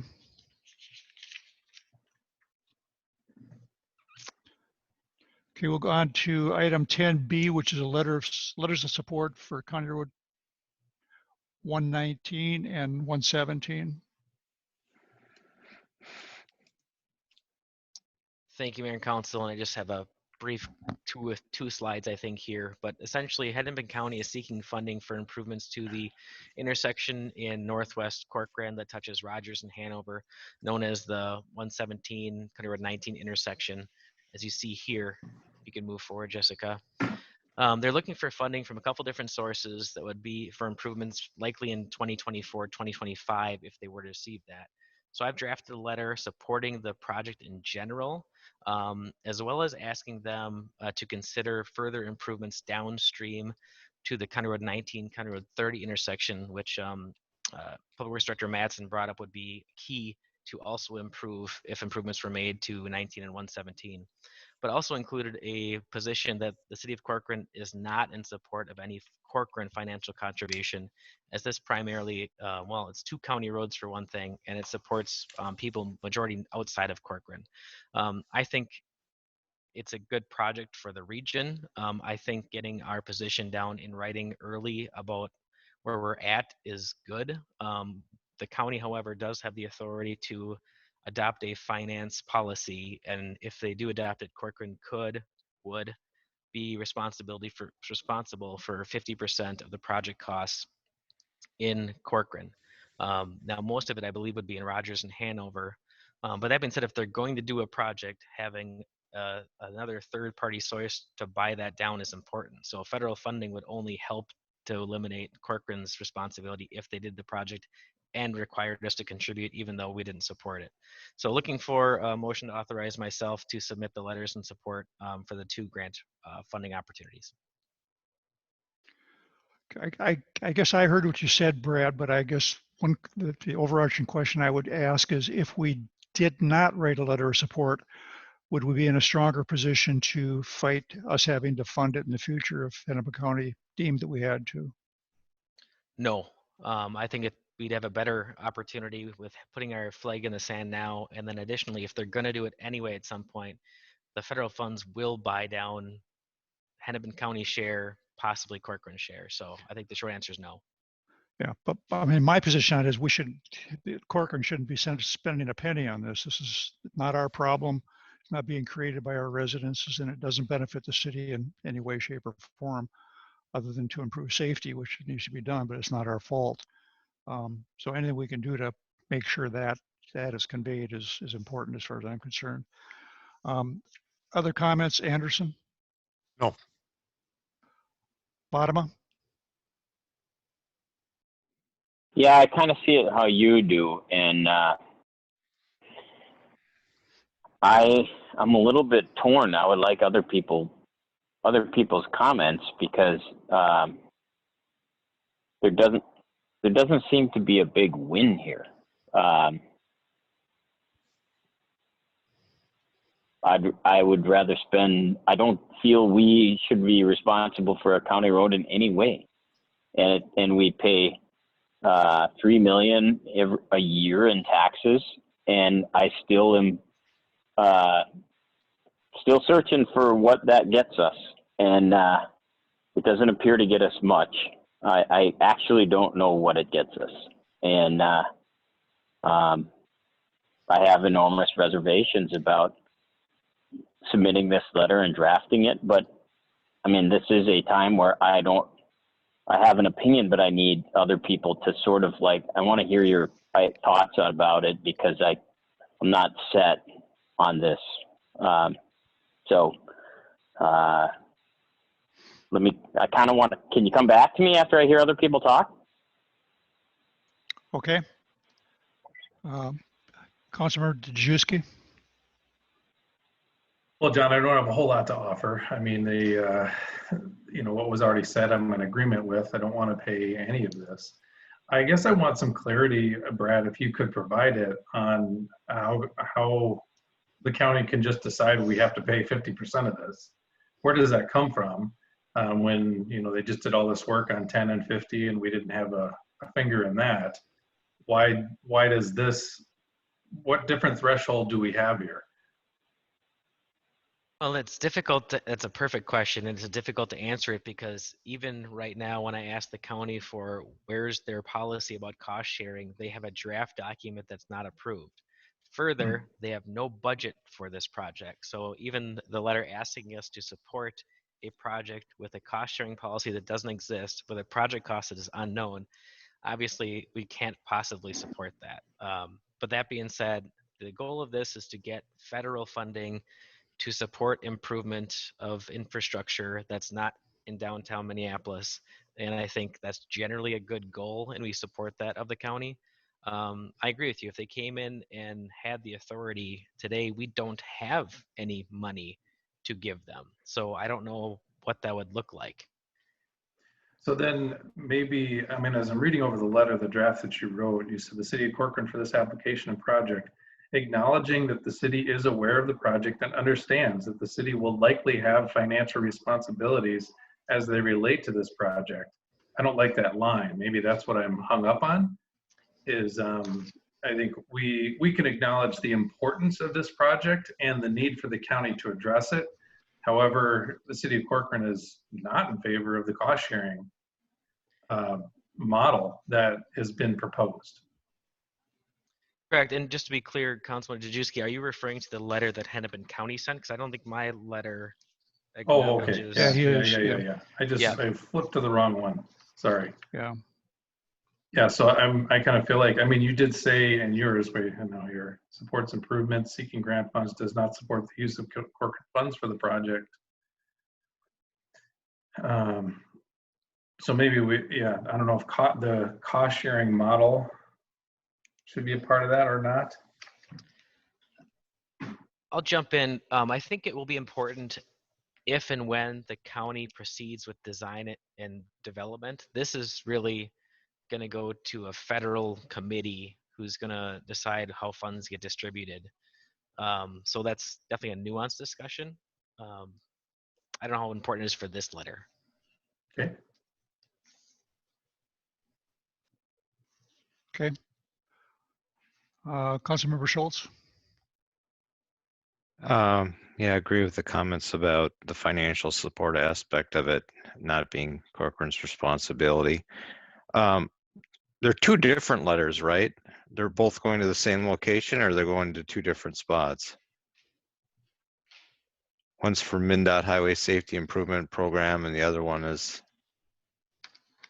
for spot mobility safety funding. Correct. So Hennepin County is applying for two different grants. The city of Corcoran is sending the letters to the same county engineer for Hennepin County. So they're both addressed to Hennepin County's engineer, but they'll be submitted in two different grant applications. So they're two separate letters for two separate grants. All right.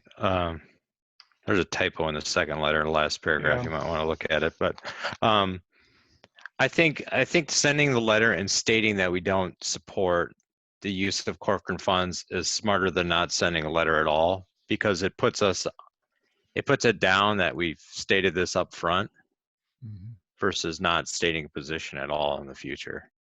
Right. Thank you. I found the typo. Okay. Thank you, Alan. John, did you want to follow up? Yeah, so there's I don't know, this is just a thought. What I fear is, let's say something costs $2 million and we get, it gets approved, and then they get $1 million grant from the federal government. Well, are we still on the hook for the $1 million and Hennepin County gets the $1 million? Or and I know we don't have the answer for this. So I would like that cost participation policy. Is there a way to have that? When is the grant due? Do you know that? I believe the applications are due in early May. I can follow up with you and send the draft policy to the council. almost every grant has been pushed back. I'd be surprised, but it wouldn't be out of the question to have it be early May. But I would be a little surprised if they didn't push that back, because every grant has been pushed back. But I would want to see the draft of that before. I agree with Alan. It's like Hennepin County is throwing us a bone, like putting a project or two on the map for us to get actually done in our town, and I appreciate that. I just want to make sure that, if they don't get that done, I still would, I guess, support sending a letter, but make sure that it's known that, I'd want to have strenuous wording saying we will not participate in the funding of it. And then if, I don't know, you guys all know how I don't like Hennepin County. And so I don't want to have that stand in the way of not getting some modifications done to roads that desperately need them. So I hear that I hear what the council's saying, and I think I'm just going to go along with what everyone else is saying, because it makes sense to not cut off our nose despite our face, and that would kind of be what my gut is telling me to do. But I kind of just want to trust the other four and go along with their opinions on this. How's that? Okay, thanks, John. Yeah, I guess I agree with Alan on it. I think and Brad's statement as well, that it's, if we at least get the stake in the ground saying we don't think we should be participating in this, that's probably as strong a position as we can get right now, and we'll play the cards that get dealt to us in the next round, I guess.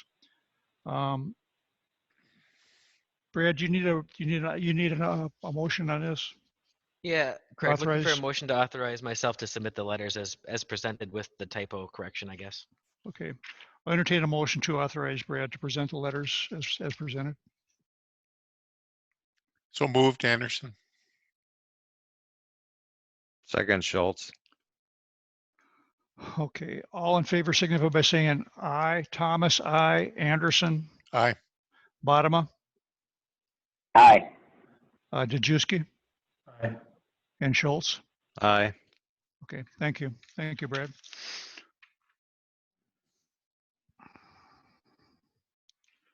Okay, item 10C, which is cropland rental on 8200 County Road 116.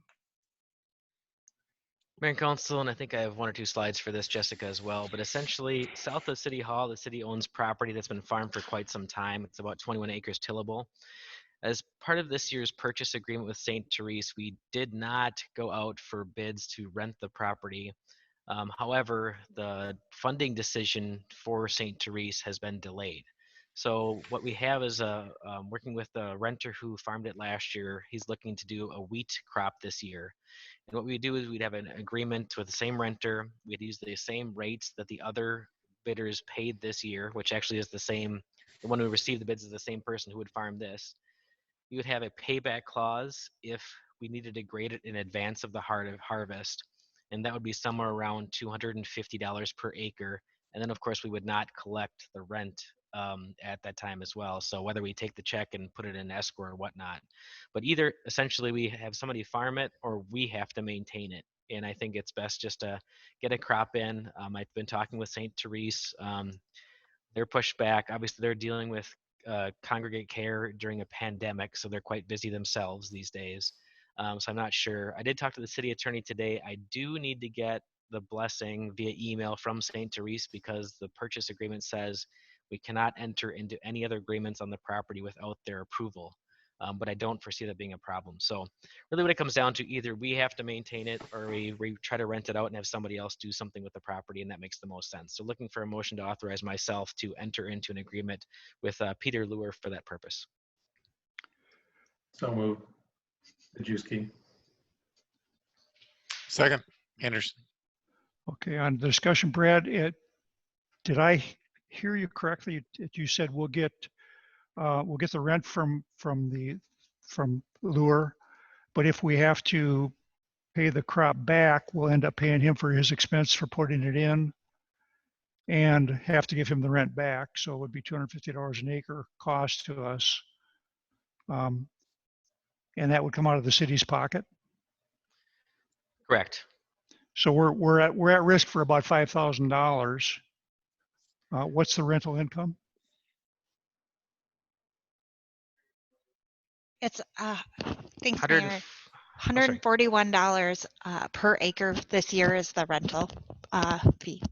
About Okay. $3,000. So I guess the question I have is what are the odds that St. Therese is going to, what do we feel the odds that St. Therese is going to come in and will be required to reimburse Lure for the crop? I would say, if I had to guess today, it's 40% chance that we'd have to reimburse for the crop. Now that being said, in my mind, that's a best case scenario because then a significant project is moving forward. I talked to Pat, you know, if we're going to have to do something to manage the property, because otherwise it's going to be a mess of weeds halfway through the season. And I think us as a city, it's our responsibility to take care of our property like we'd expect others to do so. So we'd have some cost to till it ourselves, to apply some sort of you know, herbicide to kill what's out there. We would have some cost either way. Yeah, well, I guess my point maybe would be that we could go in there and plant oats on there without fertilizing it. Probably wouldn't have to do any weed control. The oats would take care of that, and either just plow the oats under at the end of the year or not. And that would be far less than $250 an acre. You probably do that for more in the neighborhood of I don't know, pick a number, but $30 or $40 an acre. And maybe I'm getting a little too cute with this. I don't know, but it's $5,000 that we're going to give up if the project moves forward and we don't get reimbursed for it. In order for us to get, I guess we potentially get $3,000 for it. But what we really do is we avoid having to put the labor into the property. So my decision would be based on we're risking $5,000 to avoid having to spend time on the property. Correct. I don't have the capacity to do much planning with it. We have an exceptional farm team on Public Works, so I know we'd have the skill to do it.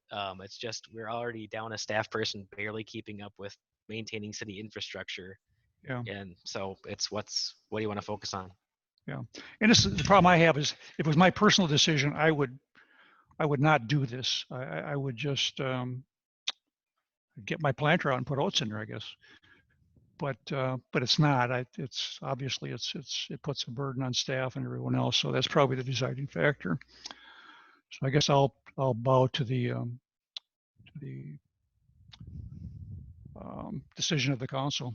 So any further discussion by anyone else on the motion before us? Councilmember Well, I appreciate Anderson. you bringing that up. I did not realize that. I thought it was just we would give back the money that they got for the rent. I didn't realize that we were on the hook for anything here. So I jumped a little ahead. I guess my understanding wasn't correct. I think you just go out there and do it, Mr. Mayor, and that's a great photo op. Yeah. I might get a little feedback from my wife that why aren't you planting our fields instead of doing that? But yeah. Any other discussion? Yeah, I spreadsheet all this, and not for this particular subject, but for my own property. And I was thinking we'd get stuck for lost income and depreciation and gas and just all kinds of different things. And I was a little surprised. It seems like it'd be inexpensive, or it could be an expensive proposition if we'd have to pay back on lost potential crop income. So it sort of is what it is. We could plant rye or oats in there pretty inexpensively just for weed control. And we having that wheat would be, I mean, we'd lose. I think it really comes down to that financial decision and the percentages. And after talking to Brad and after looking at my own stuff, I guess I was convinced that, and I think wheat isn't it's not like they'd harvest wheat in the dead of fall. It's a earlier harvest. I think we'd be fine, but my opinion would be to do it, but it's based on the numbers, I guess, and trying to get someone to go out there and plant 20 acres of rye would be pretty easy. Ron and I could do it in an afternoon, but I actually don't know if I'd be able to, and I don't actually know if I would have time to do all that. When does Lure have to know about this? Have an answer on this? Very soon. It's time I'm to guessing plant he wants to something. start planting quickly. Yeah. My question would be, do we know, I mean, St. Therese delayed their financing decisions. Do they give you any idea when their next meeting is with regards to financing decisions? So to be clear, it's the state of Minnesota that has delayed their funding decisions of who gets their pot of monies for these projects. So they are waiting for the state of Minnesota to make their decision. Okay. They don't know. They said it would be a couple of weeks. On April 3rd was the original deadline they were supposed to be notified with, but they were told, quote unquote, a couple of weeks. But again, this is congregate care, which is being just incredibly impacted by this pandemic. So I don't know the timeline whatsoever at this point. Okay. So, okay, you answered part of my next question then. The funding, the decision is out of their control. It's based on state's control. So there's no way if they came back and said funding is in place and we want to move forward with it now and we had to go through with the payback, they wouldn't help us fund any of that payback because the original decision wasn't theirs in the first place. So, right. Correct. And then just to be, the way this agreement would be structured is we would only have to reimburse for costs actually incurred. So for some reason, we quickly knew, oh, this is going forward, they would have only the cost of tillage, which is $15 an acre. You know, we could stop this at any point throughout the season. So we're not reimbursing for potential lost income at all. It'd just be the actual. Yeah, it'd just be the cost of planting and seed and whatever fertilizer and whatnot. So why don't we just go to Lure and say, that's fine, you can do this, but we want you to plant some rye out there, I'm assuming he's going to plant corn or soybeans, which is a late harvest crop. Wheat. So the plan he's is going to plant wheat. And if any of you want to manage this project, I am more than happy to turn it over to any of you. I have so many different things to do. Yeah, no, I. It's probably not a good visual thing for the city to be taking over farming in town though either. So yeah. Even on a volunteer basis. Especially on a volunteer.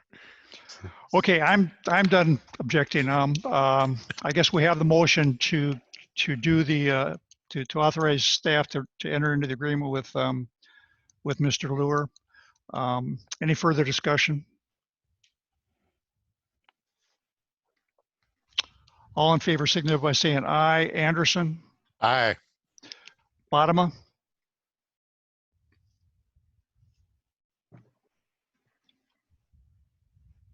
Bodema? Aye. Oh, I said aye. Aye.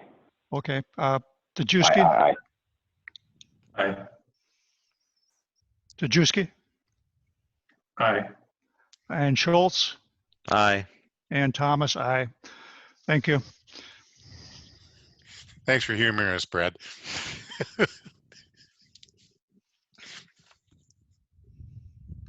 Okay, item 10D, which is a liquor license renewal.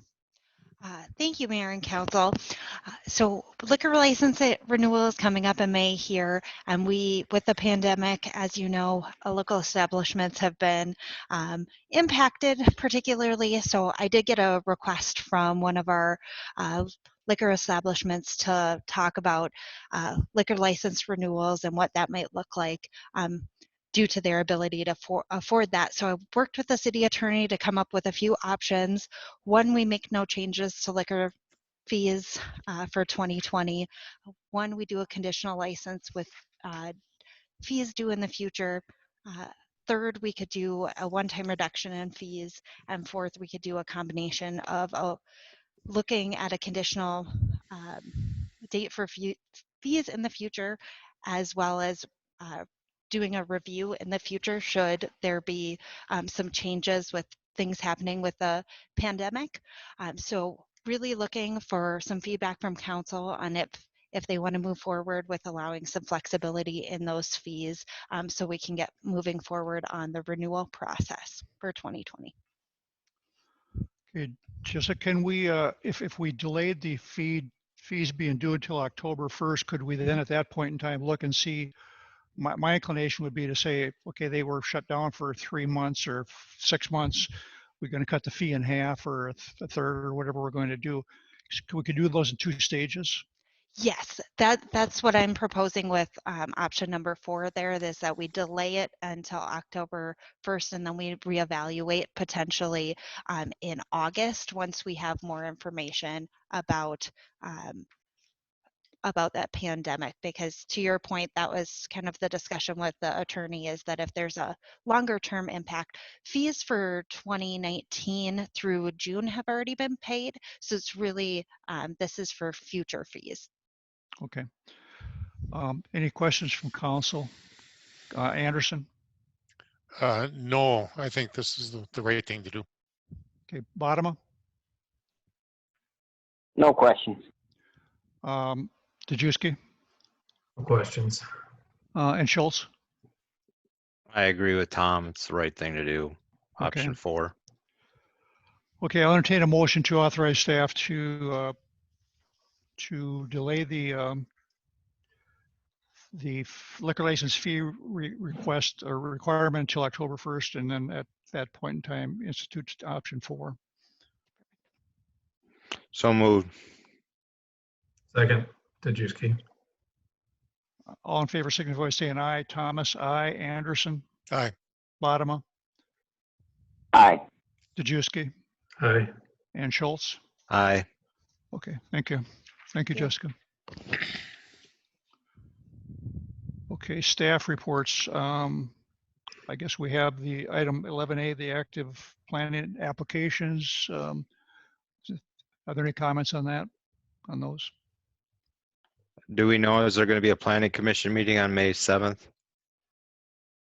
Yes, there will be a planning commission on May 7th. We have a open space preservation plat, which has 20 homes and something else. I believe right now it's just the one item, but we are planning on having that. We're working out the details on how we'll do that electronically. Okay, thank you.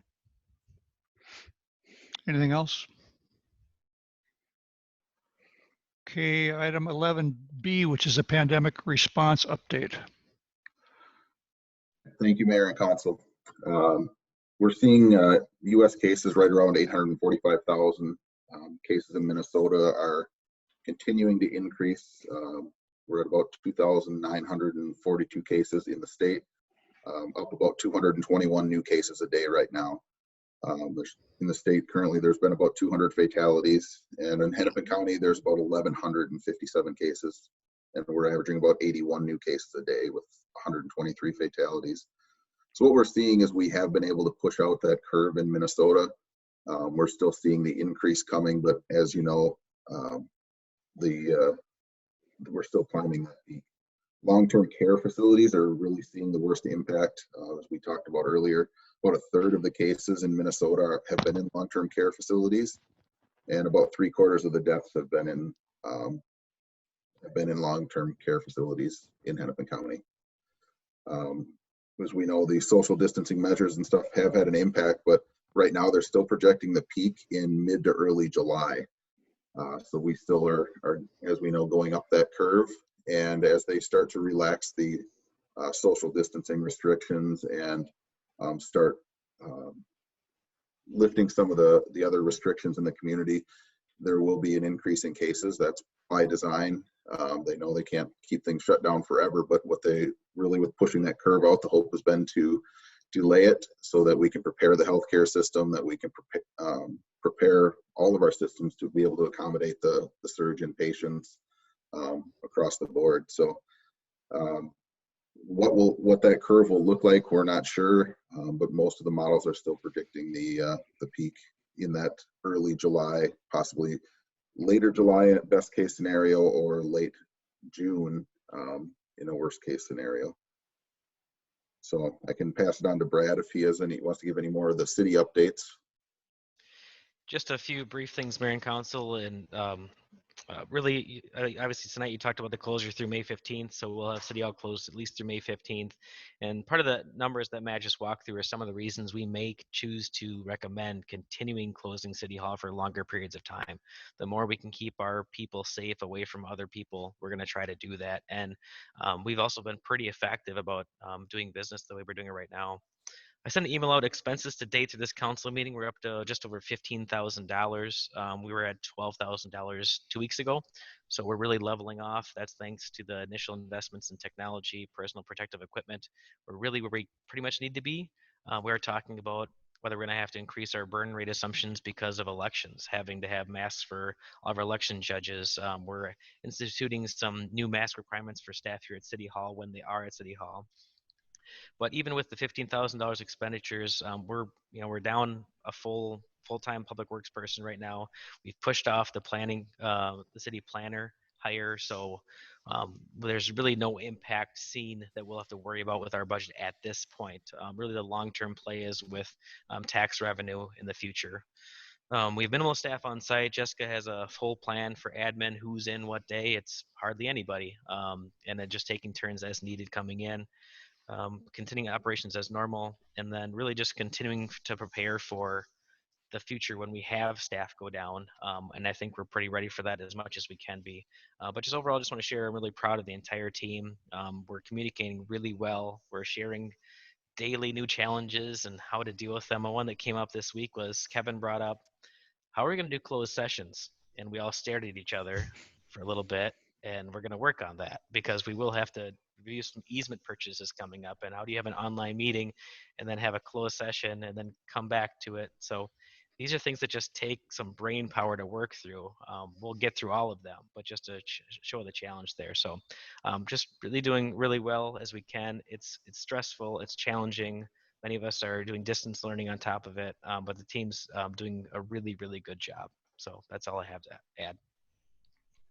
Great.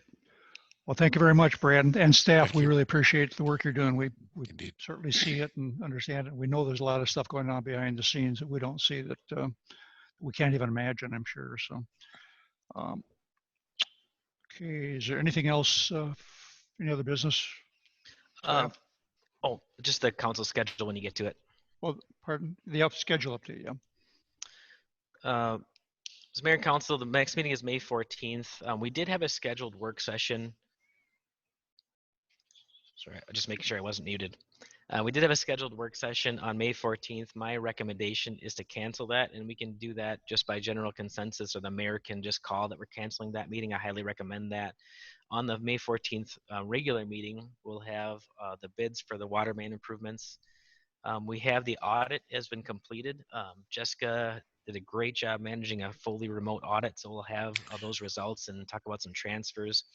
I'll have a corridor planning grant application. We'll review our core strategies, short-term goals, and action steps. I did email those out, so please review them, get back to me. We'll have an update on the City Hall remodel. We'll ideally hold the public hearing for the body-worn camera policy.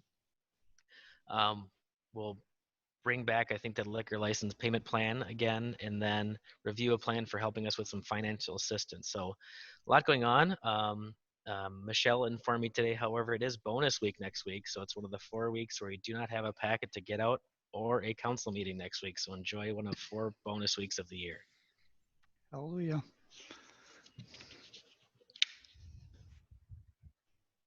Okay. Any comments from council? Any other business? You're muted. I can't hear you. If it's okay with the council, if you could just cancel the May 14th work session. Okay. Do we just do that by consensus, or do you want to do a roll call? Just by consensus is fine. Okay. Well, I'll assume by consensus we're going to cancel that work session on May 14th. If not, somebody speak up if you have something other like it discussed. Hearing no discussion, we'll cancel by consensus. So no other business. Anything else from council?